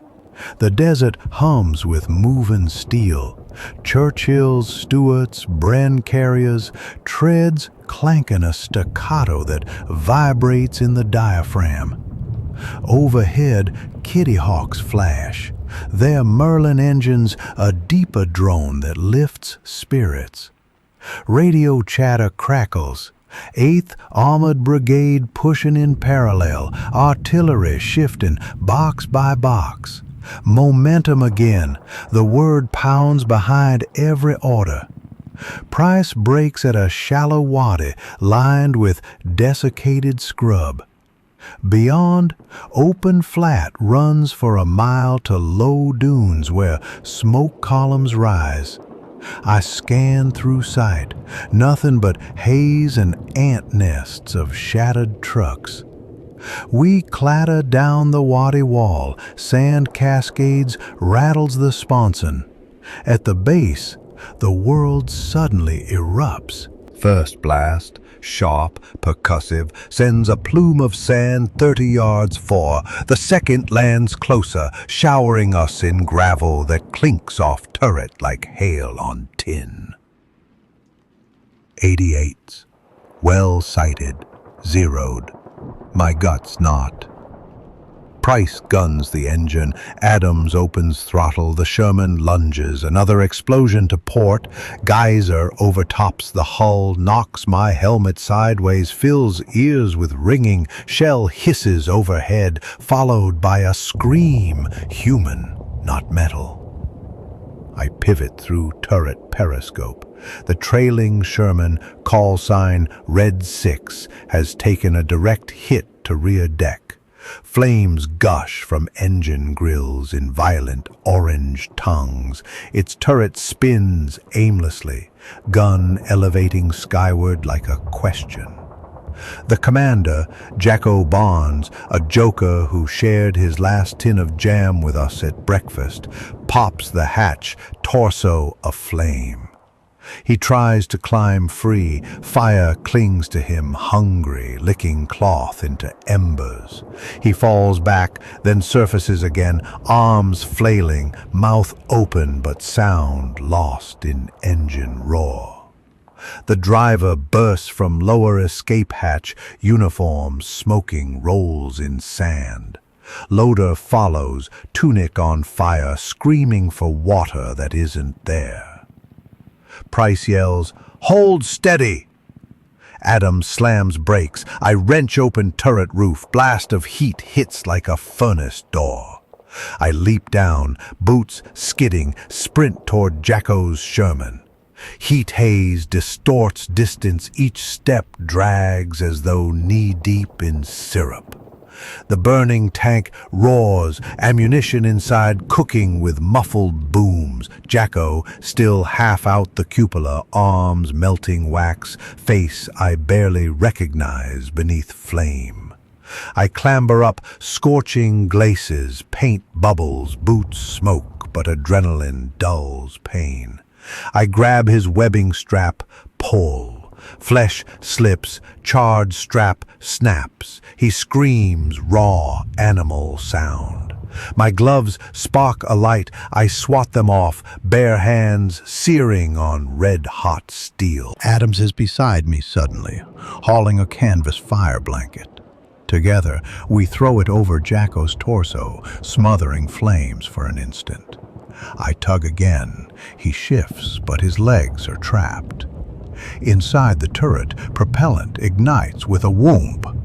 Fireball belches up through hatches, black smoke and blue-white sparks. The shock wave punches my chest. I reel, vision tunneling. Jacko convulses, eyes rolling white. A second cook-off, violent, deeper. Price hollers from our Sherman, "Get clear, she'll brew." I brace to try one more pull, but Jacko's arms relax, head lolls, screams cease. His eyes stare past me, reflecting flames now licking higher. Decision makes itself. I drop, stumble backwards, lungs clawing air that tastes of bitumen and meat. We drag the wounded driver clear as the Sherman's ammunition racks finally detonate. Turret lifts clean off, spins like a coin before crashing amid blossoming fire. Shockwave slams us flat. I taste blood, bit tongue maybe. Sandstorms of debris clatter down, hatch fragments, molten brass, pieces I don't name. Heat sears exposed skin, eyebrows singe. I roll, spitting grit, ears ringing like cathedral bells. Adams kneels, panting, eyes wet and furious. He mutters Jacko's name over and over, voice hoarse. The driver moans, both legs broken, skin blistered. A medic slides beside us, syringe of morphine glinting. Words blur in concussion fog. I hand over the wounded, stagger upright. Price's Sherman revs impatiently, a silhouette in the infernal glow. He waves frantic. Those 88s haven't paused. New shells howl, geysers walking toward us. Adams and I sprint, hearts jackhammering, throw ourselves onto glacis, scramble through hatches. Inside, oppressive heat and the smell of charred wool cling to us like second skin. Price's face is granite. "Jacko?" I shake my head. Grief flickers, suppressed. He slams fist on turret wall, then orders driver forward. Adams answers by planting throttle. The Sherman surges, treads biting sand. Hot air whips through open hatches. My hands tremble on elevation gear. Each movement triggers memory. Jacko's burning silhouette printed on eyelids. I swallow bile, force focus outward.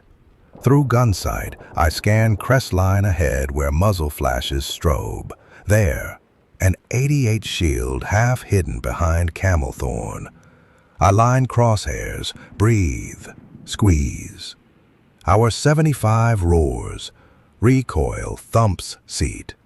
Shell smashes gun shield, detonation tossing crew like rag dolls. One flees ablaze, body a torch racing nowhere. Price grunts approval, slews turret left. Another gun, this one masked by wrecked truck. I track, fire HE. Blast erupts, truck flips, gun carriage somersaults. We accelerate, engine screaming protest. But shells still fall. One lands to starboard, showering hull with steel rain. A fragment slices turret periscope. Shards sting my cheek. Another shrapnel shard embeds in Price's shoulder. He grimaces, rips it free, blood dark on khaki. "Not stopping," he growls. Adams veers, zigzagging unpredictable lines.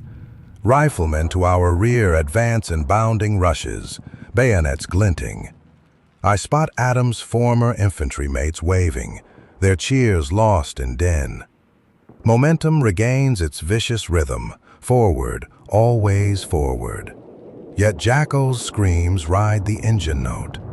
They echo in my skull louder than the 75's bark, louder than shells. The smell of his burning surge clings to nostrils, cannot be blown away. A comrade in flames, image seared onto memory's film, frame never to fade. We crest a low dune, horizon widens. Beyond, the desert shakes, smudged columns of Afrika Korps lorries racing west, dust banners streaming like tattered flags. Our guns find them, shells arc, fall, blossom orange. Trucks swerve, jackknife, men spill, scramble. Some kneel, hands high, others sprint into mirage heat until traces cut them down. Radio crackles, forward elements reporting enemy withdrawal in disarray, gaps opening all along line. Brigade HQ orders, exploit chaos, drive wedge, seal fate. Price stabs map with blood-slick finger. There, break between kidney and Raman track. Our Sherman leads spear point. He binds shoulder with torn scarf, ignores twitching muscle. I glance at Adams, his jaw set iron hard, eyes red-rimmed but steady. Neither of us speaks. Words feel flimsy amid roaring engines, whistling shells, and ghosts ablaze. Ahead, the sky darkens sudden.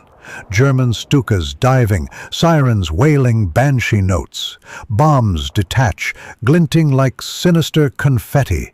Price punches intercom. Brace! I clamp sights, breath held. Shadows grow, bombs whistling closer, every nerve strung taut as antenna wire. And just before impact, everything slows. The desert, the engines, even the memories of flames. We hang in that suspended heartbeat, waiting to learn which of us will continue pushing into the chaos and which will join Jacko in the desert's ledger. The Stukas scream down like steel kestrels, sirens howling every childhood fear back into my marrow. Bombs flicker loose, dark teardrops against the glaring sky, then vanish behind the turret rim. I clamp my jaw, wait for impact. A ferocious slap of air hurls the Sherman sideways, smashing my ribs against the sight cradle. Dust avalanches through the open hatch, choking, blinding, hot as kiln breath. Fragments rattle the hull like hail on a greenhouse. When the shock wave passes, I cough grit, blink watering eyes. We're still alive. Price shouts into the intercom, voice distorted by static and terror, but the words land intact. "Keep rolling! Breakthroughs wide!" Adams heaves the throttle. The engine roars protest, tracks bite. Through the gun sight, the world lurches, brown cloud, tan blur, then ragged silhouettes of trucks half buried in craters. One bomb has gouged a fresh foxhole big enough to bury a squadron. British infantry already swarm its rim, tossing casualties up to stretcher parties, leaping down to drag screaming Germans from splintered gun pits. Friend and foe stumble side by side, all deafened, some blind. Chaos, raw and absolute. We crest the far lip of the Wadi. On the open flat beyond, the battlefield has dissolved into a fevered traffic jam. Valentine hulks, still smoking, nose past nose with burnt half-tracks.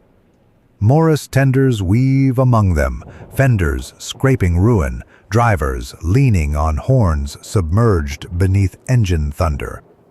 Bren carriers skid broadside, showering sparks.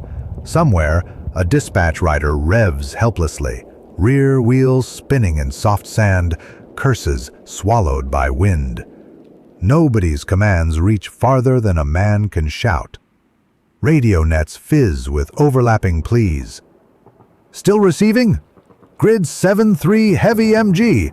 Where the hell's the ammo train? Push, push, push! Price slams his fist on the turret wall. If we wait, the corridor clogs and Rommel slips the net. I answer by winding traverse, scanning for anything still shooting back. Southwest, a German pack nest spits sudden white sparks, thin line of tracer ripping through a Bren carrier, fuel drums blooming scarlet. The carrier pirouettes, men tumbling aflame. I track the muzzle flash, drop HE. The 75 recoils, shell lands short, geysering sand. Adjust. Second shot punches the pack's shield, wooden wheels splintering like matchsticks. Crew scatter, one limping, one crawling, both swallowed by dust. Two Stuarts roar past our nose, commanders half exposed, goggles streaked white. One tosses me a grin, lunatic or brave, impossible to tell, and vanishes into the haze. Their V8s leave cordite-scented exhaust rolling across our deck. I mutter a fragment of the Lord's Prayer for them. Stuarts die if someone sneezes too hard. We push on. Shell bursts clap behind like slamming doors. Ahead, nothing but corrugated waves of sand. Distance shrivels in the shimmering heat until perspective fails. The horizon folds back on itself. Every couple hundred yards, we overrun another cluster of German stragglers. Drivers changing blown tires, medics waving Red Cross flags, artillerymen trying to swing guns through sand too deep for wheels. Some fire a defiant burst, most drop weapons before we traverse. Prisoners bunch along our wake, hands raised, faces mud gray with exhaustion. I pop the turret hatch for bearings. Sunlight explodes off the glacis, branding my retinas. The air is furnace dry, breath slices the throat. My burned cheek throbs like a second pulse. I spot dust plumes slanting east, friendly columns, maybe our New Zealanders hooking inward, but the haze smudges insignia. Hard to know who owns which thunder. Price studies his map. Blood-soaked scarf tucked at collar. Rahman track. 2 miles dead ahead, he growls. That supply road is Rommel's spinal cord. Cut it and the body goes limp. He taps his watch, almost 1,500 hours. Daylight's our knife edge. Radio bursts. B Squadron Valentines have smashed a gap north of us. Crusaders racing through. At same moment another voice, nasal, urgent, warns of German armor regrouping on flank. Reports contradict like drunk prophets.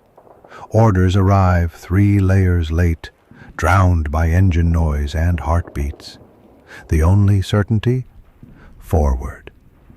An 88 roars somewhere left. Whiplash crack of supersonic shell slicing air. Impact blossoms behind. taking a Bedford truck loaded with petrol tins.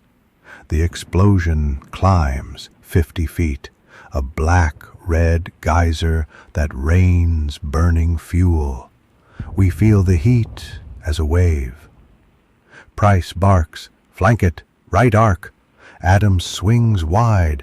Tracks grind across a mine-scarred patch where sappers marked safe passage with blue pennants. One pennant flutters loose, run over, pinched beneath tread. I note it as if the color mattered.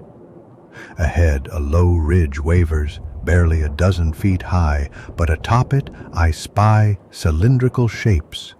Water tins stacked for a rapid retreat, and beside them, the blunt noses of Mk3 Panzers, hulls pointed west, turrets facing us, rear guard. I drop to gun sight, call, "AP ready." The loader, young private from Price's platoon I haven't learned the name of, slams round home. Sight picture jerks, settles. First shot, Sabot tears away, penetrates the lead Panzer's final drive housing. Sparks spit, the tank jerks, engine stalled. Second shot, quick correction, strikes turret ring of its neighbor. Blowback of flame jets through commander's cupola. Enemy returns fire. Shell skims our left fender, ricochets screaming, crops a kneeling infantryman behind. He folds silently. Price orders white phosphorus smoke to obscure their gunners. Adams flicks grenade launcher. Canisters plop, hiss. Thick smoke blossoms, curling like cobra hoods in the crosswind. Visibility plunges. The loader fumbles next AP by feel. His hands shake, breath ragged. I steady him with one brusque nod. No time for words. Through milky haze, I pick flickers of muzzle flash. German gunners firing blind. Their shells whine overhead. One hits a Stuart prowling flank. The little tank disintegrates in a confetti of shrapnel, turret flipping end over end. No time to mourn. Next shell incoming by sound only. Slams short, showering us with grit hot as cinders. We crest the ridge inside our own home-brewed fog. Blur resolves into chaos. German columns jammed on ramen track, lorries nose to tail, field kitchens, ammo limbers, motorbikes buzzing like startled insects. Officers wave pistols, yelling in fractured Italian-German mash, while MPs try to direct traffic, sinking axle deep. Somewhere a brass band's broken drum lies in sand, sticks still tied. We crash headlong into them. Sherman tracks mash a Kubelwagen flat. Its occupants leap clear, flailing. Adams honks horn out of habit. It feels absurd, almost polite. Price commands through gritted teeth. Into trucks! I obey. First shell detonates in a canvas-topped lorry piled with fuel barrels. Detonation upends two neighboring vehicles, fragments scything through retreating infantry. Smoke licks skyward, sulfur black. Our accompanying Sherman, call sign Blue 3, slews to broadside, rakes fleeing column with coax MG, tracers stitching along chassis. German machine gunners fire back from truck beds, bullets pinging our turret like angry hornets. I swivel the cupola, empty the 50 cal into them. The heavy slug rip through tin and flesh, sparking petrol fires. Flames sprint along leaking fuel, igniting entire rows. Panic detonates. Drivers abandon wagons. Horses rear. Mules break free, hauling carts in wild zigzags. Italians throw down carbines, hands skyward. German NCOs pistol whip, threaten, sometimes kill their own to force order. But order is myth now. The convoy crumbles under its own density and our shells. Adams steers between burning hulks, plowing through crates of Luftwaffe rations, tins bursting, sending sausage grease sizzling under tracks. I lob another HE into an ammo truck. Explosion, thunderclaps, shockwaves slapping the hull, showering us in brass rain. A lorry of wounded Italians takes fragment hits. Cries rise above engine roar, high, trembling, then cut short by sympathetic fires. In my periphery I catch stretcher bearers sprinting through smoke, uniforms aflame, hands still gripping handles. Flame has no allegiance. Price leans out of cupola, scans ahead. "That's the breach," he mutters. "Gap in traffic where road veers west under an old telegraph line. Beyond, open desert beckons, untamed and empty. Cut here and enemy columns east of us will be trapped against our main assault." He gives thumbs up. "Punch through, lads. Make the wedge." We charge. Cokes barking, engine straining. A Panzerjäger 47mm gun hastily unlimbers to our right. Its crew crank wheels, swing barrel, seeking our flank. I beat them by seconds. AP round tears gun shield away, disintegrates breach. Crew vanish in red mist. Shattered axle spins, flies off.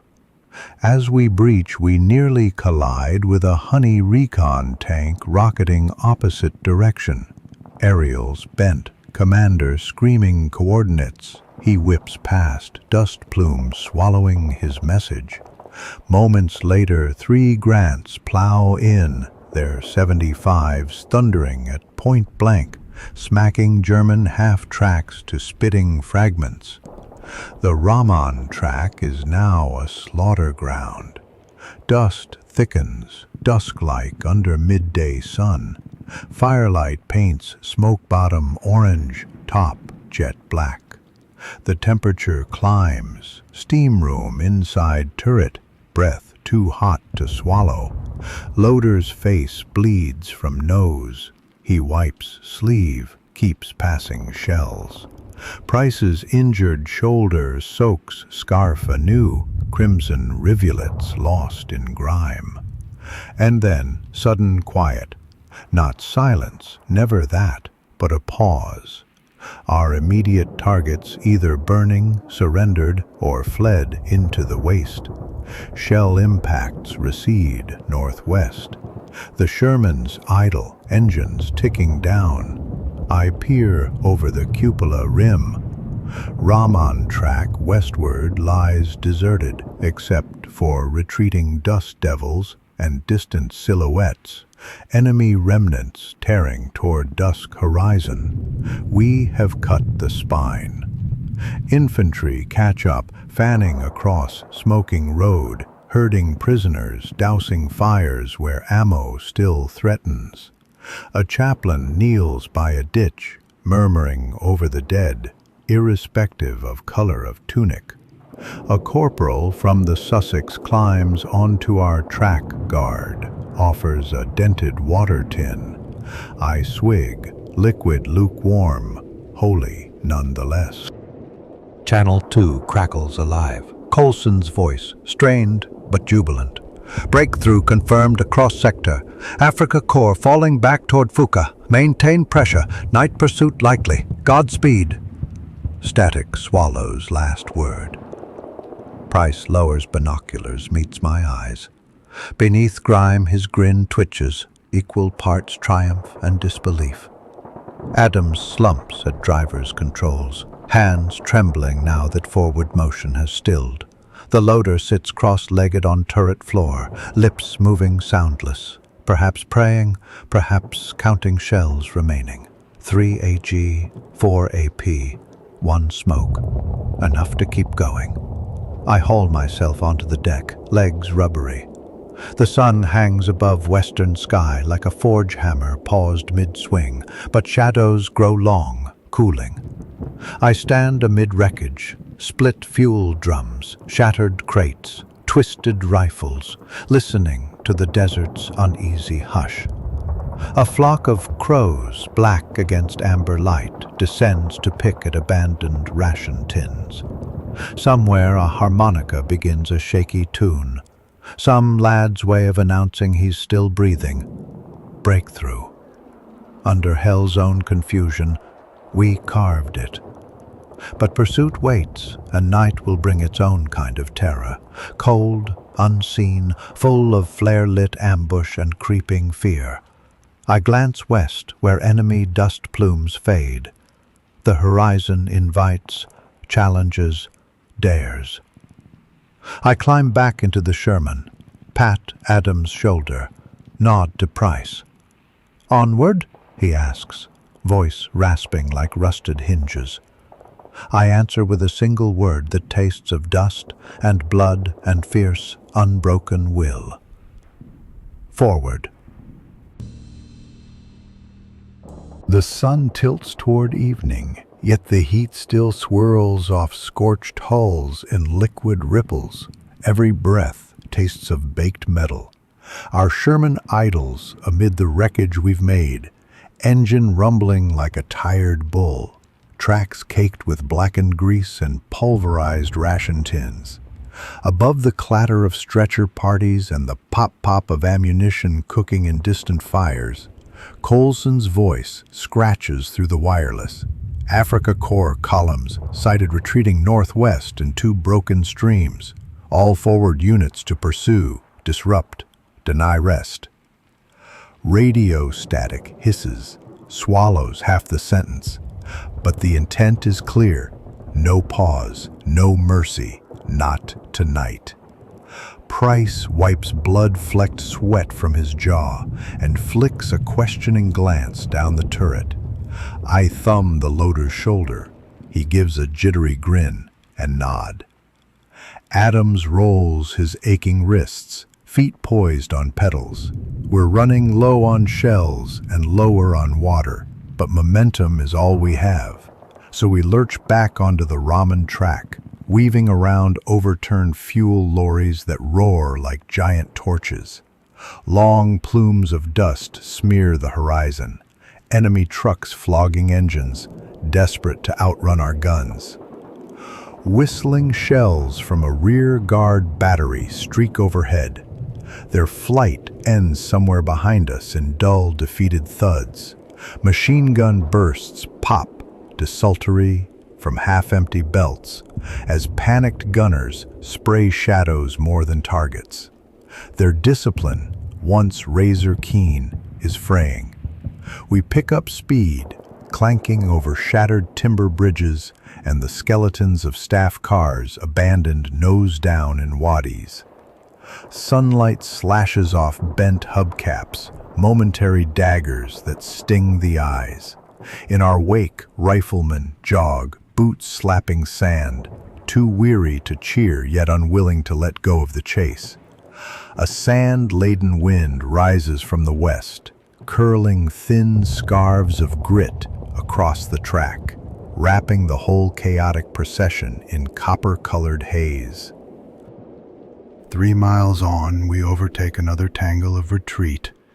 Italian troop carriers stalled where punctured tires shred against rims. Soldiers in faded green throw rifles down and wave hats at us in frail surrender. Price signals with open palm. Leave them. Keep rolling. We are shock, not custodians. A pair of kitty hawks roar low overhead, wings flashing silver. Their bombs detach, whistle, and erupt in the lead enemy column. From our turret, I glimpse trucks cartwheeling, canvas blooming into fire petals. Black fountains leap against the declining sun, silhouetting men who scatter like marionettes with strings cut. The distant thunder of retreating artillery tries to answer, but spends its wrath on empty sand. Dusk slides in almost unnoticed. One moment the desert glows molten, the next it dims to bruised pink.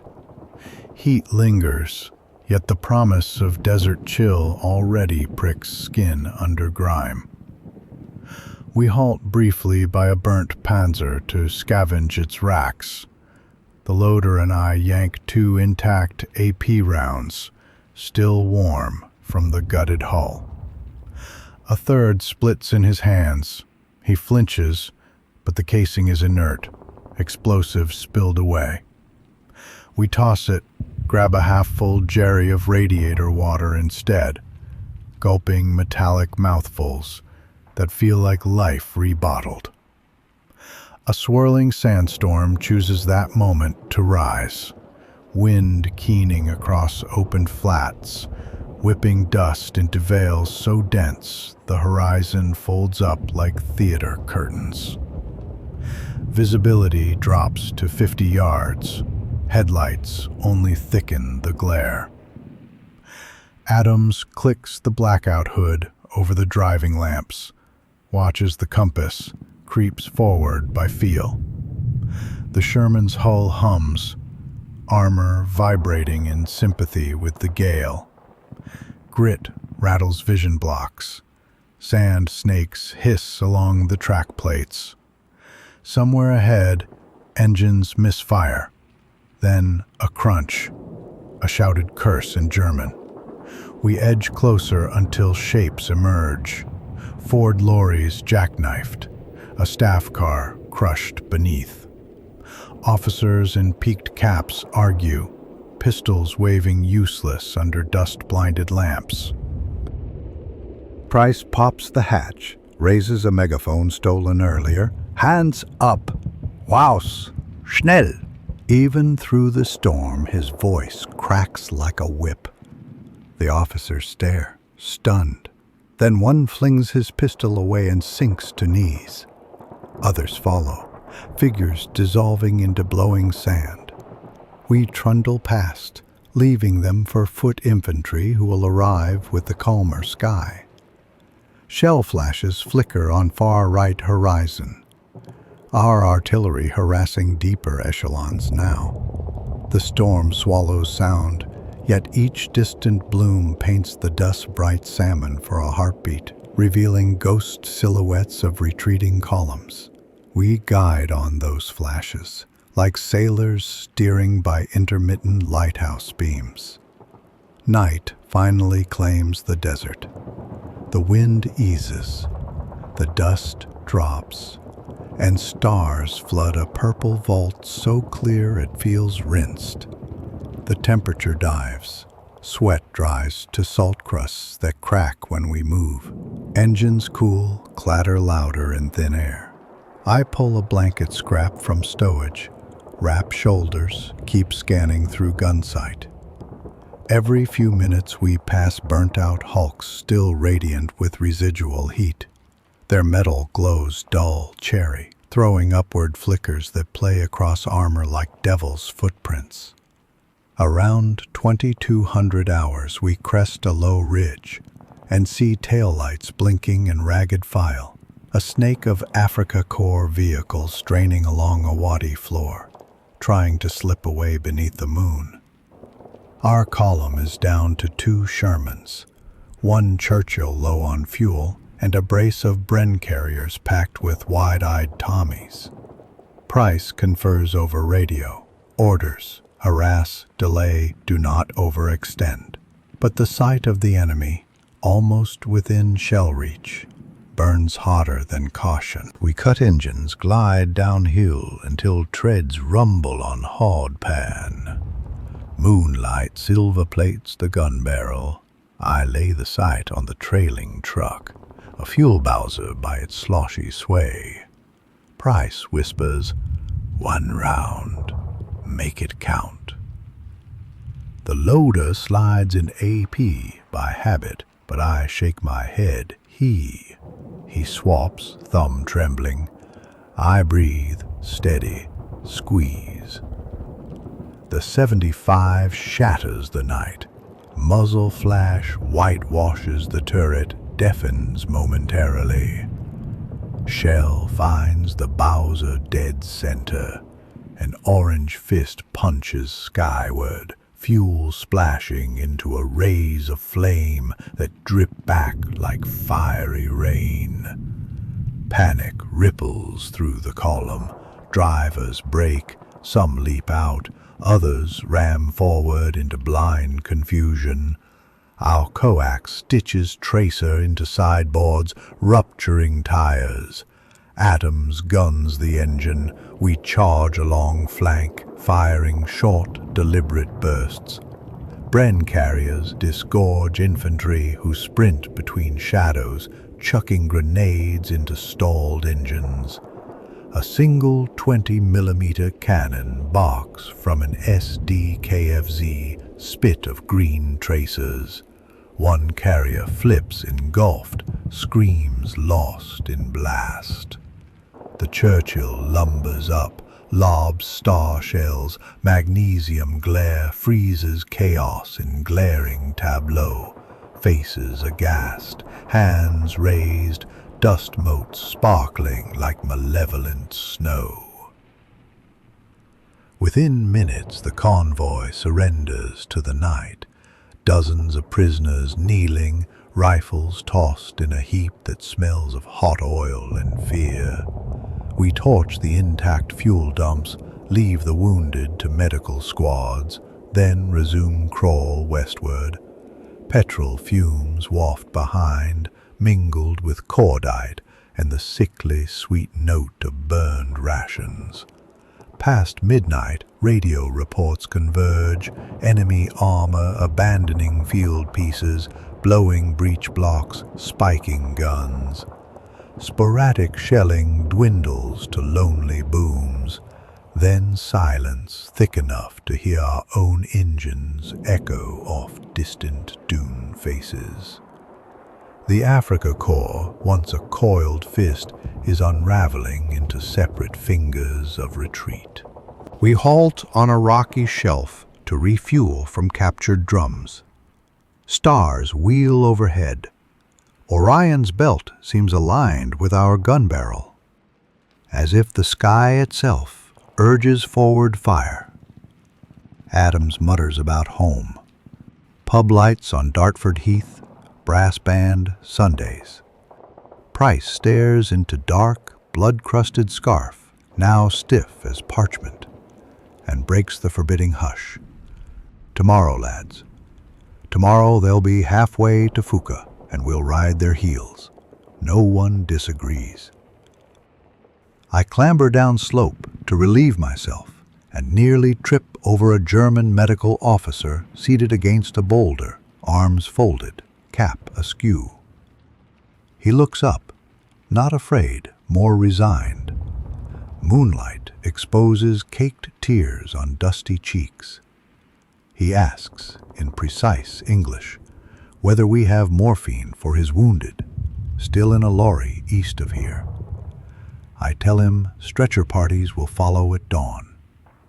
He nods, thanks me, then gazes at stars too, as if trying to memorize constellations before captivity closes ceilings overhead. I walk back, boots crunching shell fragments that glitter like quartz. The loader dozes against turret wall, mouth slack, fingers still curled around a half-eaten bully beef tin. I let him sleep. Before long, the engines will wake him. Just after 0300, the faint thunder of artillery rolls from far behind. The first salvos of our follow-up barrage, marking new phase lines. Even at this distance, each boom trembles in the ribs of our stationary tank, a remote heartbeat urging us on. Across the flats, flashes pulse, briefly revealing scattered wrecks like bones under lightning. The sight chills more than desert night. Victory's silhouette is made of mangled steel, and quiet, unclaimed dead. Drowsy voices call over wireless, orders to halt. Lagar until first light, refit if possible. Price grunts assent. Adams cuts the engine. Sudden silence feels alien, a songbird absent in factory yard. The hull clicks as metal contracts in cool air. Somewhere, sand shifts with the lazy confidence of dunes reclaiming ground. I sit atop the turret, blanket tight, letting the cold sting keep me conscious. My cheek wound throbs dull, reminder of dawn's duel. Jacko's final scream curls back, unbidden, but tonight it no longer paralyzes.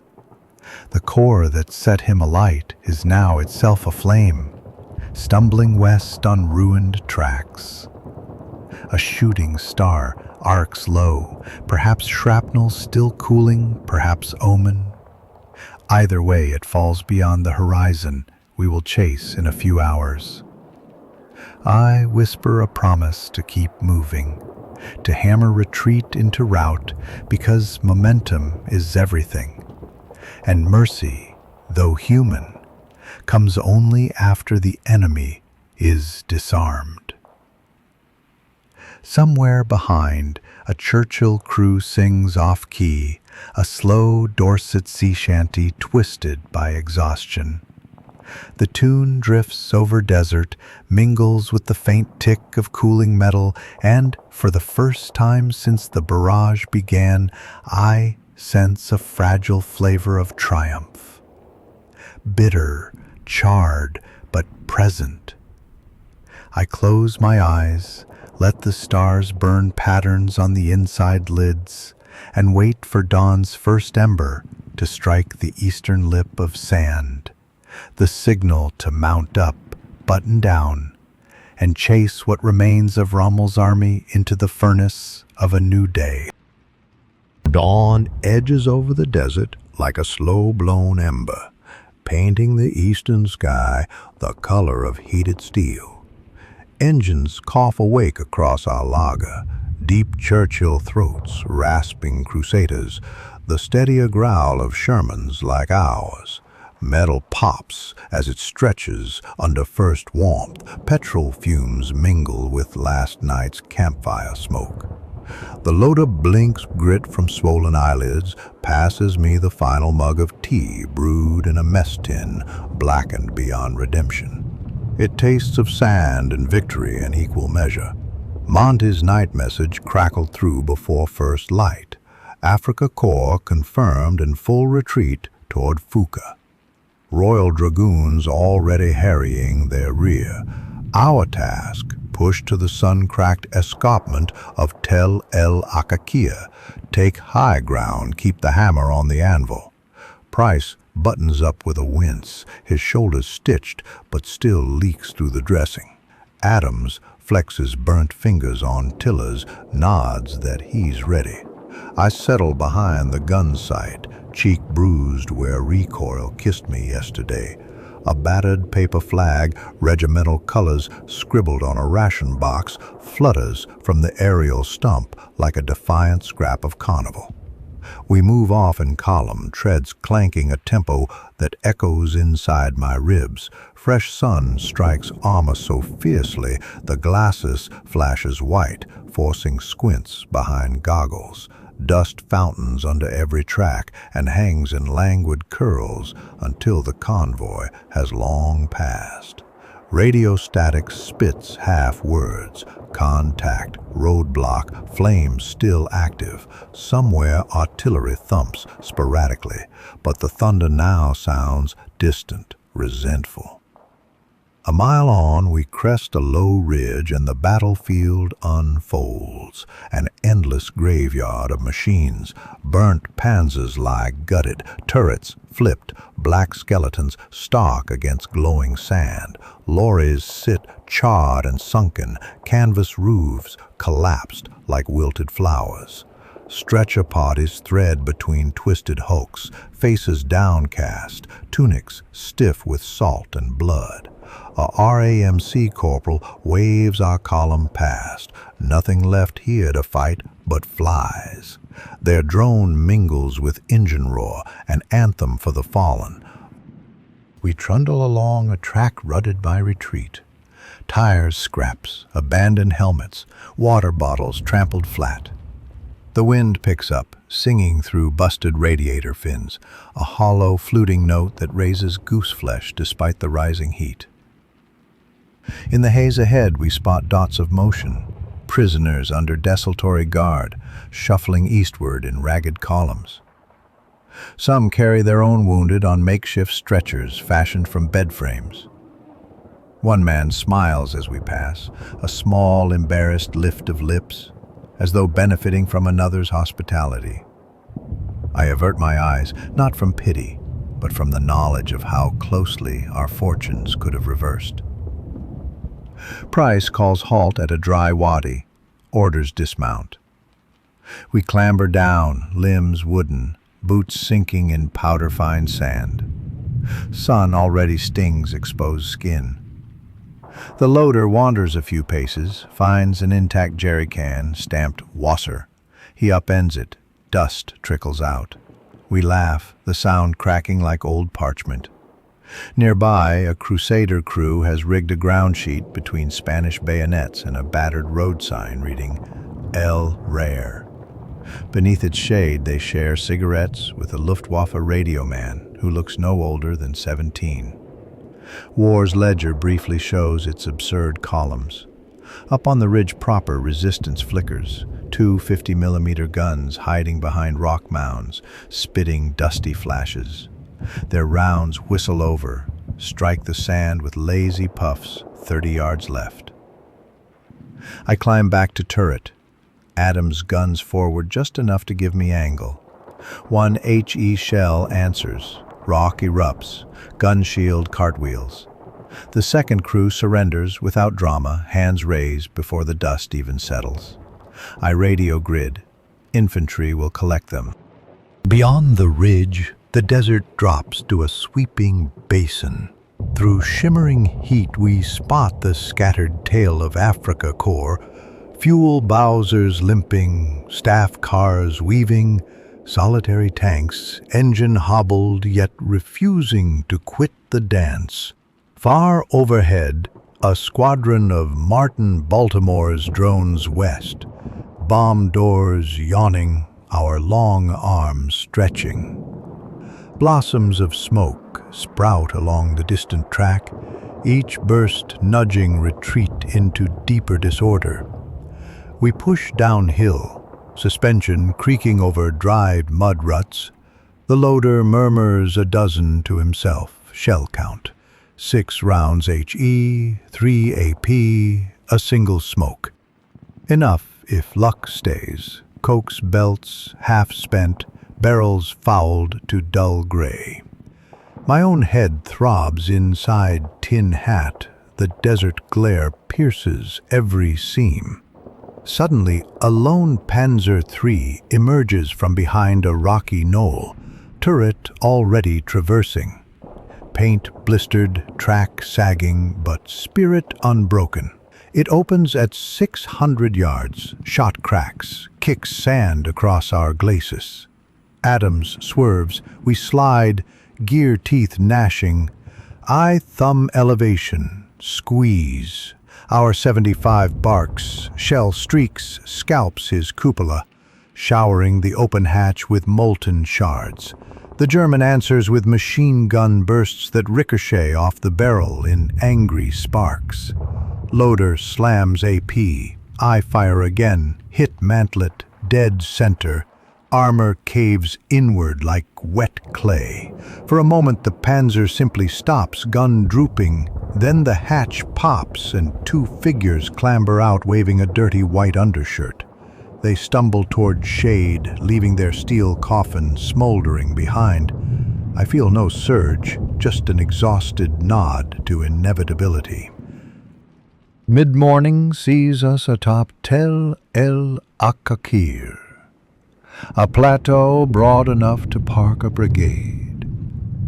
Below, the western desert highway winds west under dancing mirage, clogged with wreckage as far as vision holds. Our guns point across it like guardians at a gate. Radio hums with triumph. New Zealanders have taken El Daba, South Africans closing rail line, engineers already lifting mines on forward airstrips. The cage door is slamming. Price allows hatches open. Sunlight floods turret, heat rising in waves you can almost grasp. I stand on the engine deck, let the furnace air scour sweat, salt off skin.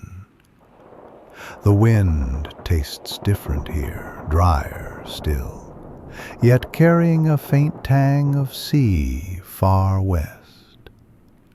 Somewhere beyond the horizon the Mediterranean glitters, unseen but suddenly imaginable. Through binoculars I watch a column of enemy armor about face, white flags improvised from undergarments flapping like surrendering birds. Another knot of trucks burns, black plumes twisting into cobalt dome above. Distant artillery pops irregularly, but their shells fall short, nerve frayed. The battle's thunder has become an echo receding, hour by hour. An RAF Hurricane buzzes low, pilot wagging wings. He drops a message canister.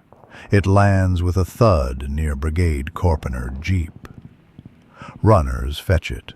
Word spreads fast. Official communique from Cairo radio. After hard fighting, 8th Army has achieved decisive victory at El Alamein. Axis forces in full withdrawal. Cheer rises ragged, weary, heartfelt. Someone up front fires a very pistol. Green flare wobbles skyward, bright even in noon blaze. Elsewhere bagpipes strike a tune half triumphant, half funeral. The sound drifts over sand, carried on convection currents. Adams swings down from driver's hatch, face peeling where yesterday's sun bit too deep. He lights a ration-issue cigarette, offers me one. We smoke in silence, watching dust devils chase each other like playful pups across abandoned trenches. My cheek wound crusts tight, starts itching, a reminder I am still breathing while good men are not. Jacko's name returns. So does Pollard's, and Mac's arm in sling back at Field Hospital. The desert around us is one vast ledger, columns of gain and loss inked in blood, diesel, and metal. Yet for a moment today, the sum tilts our way. I raised a cigarette in small salute to absent friends. Smoke ribbons skyward and vanishes into heat. Orders come. Dig in for the day. Service tracks. Wait for fresh fuel before night pursuit resumes. Engineers trundle up with water bowsers. Crews strip down, splash grime from arms, laughter brittle but real. I dunk head in a jerry lid. Water lukewarm, metallic, eyes sting. But when I look up, the sky dazzles, impossibly blue, as though no shell ever scarred it. Afternoon stretches under ruthless sun. Flies thicken, but so does relief. I scrawl a note on canteen cover to send via field post when chance allows. Dear Mother, I'm still in one piece. Tell the lads at the garage Montgomery says we've clipped the desert fox's tail. Won't boast more than that. Your loving son. I almost add a line about Jacko, then decide words won't fit yet. Near sunset, last German shells fall. 2 lazy airbursts over the ridge, more gesture than threat. Our AA gunners don't bother responding. The sky flames gold, then violet, then unrolls a star-spangled canopy once more. Fires from wrecked fuel dumps flicker like votive candles along the highway. An eerie, beautiful ruin. Price joins me atop the turret, his arm now in proper sling, face gaunt under grime. We watch headlights of our supply lorries creeping forward, long strings of white dots weaving through darkness. They look like caravans in an old Bible engraving, crossing some mythic wilderness. Think Rommel's finished? He asks. I shrug. Desert swallowed too many sure predictions, but tonight feels like a hinge turned. Wind cools, lifting burnt rubber scent and replacing it with faint whiff of salt. Might be imagination. Price climbs down stiffly, needs morphia and sleep. Adams already snores across the transmission bulkhead, goggles still perched on forehead like a child too tired to undress. I remain alone under stars bright enough to outline distant wrecks like black calligraphy on silver parchment. Somewhere behind us, a padre recites the exhortation. The words float on night air. At the going down of the sun, and in the morning, we will remember them. I whisper the response, voice rough, dust-laden. The desert falls quiet again, save for ticking of cooling engines and soft, intermittent crackle from dying fires. My hands rest on warm steel that carried me through hell's forge to this precipice of victory. The hull is scarred, pitted, smelling of cordite and ash, yet solid. I smooth a palm along its flank, feel vibrations fade, like a monster at last sated. Around us, tomorrow's pursuit coils, ready to spring, but tonight, just for these few cooling hours, the western desert belongs to silence and the men who survived to hear it. I lie back on the turret roof, helmet as pillow, and let constellations wheel overhead. The Milky Way spills across blackness, pale surety in chaotic world. Against that calm, the day's savagery shrinks to a fierce, bright instant already sliding into memory. My eyelids sag. Distant artillery thumps become lullaby. Just before sleep, I think, we punched the hole and kept punching. And Africa itself is winded. The desert night draws its thin blanket, and in its hush I dream, not of burning tanks or screaming shells, but of a quiet lane in Kent, rain tapping autumn leaves, the smell of wet earth untainted by petrol. Someday, perhaps, I will walk that lane again. But first, there is tomorrow, and the long road west, and momentum to hold always to hold until the final ceasefire under a different sky.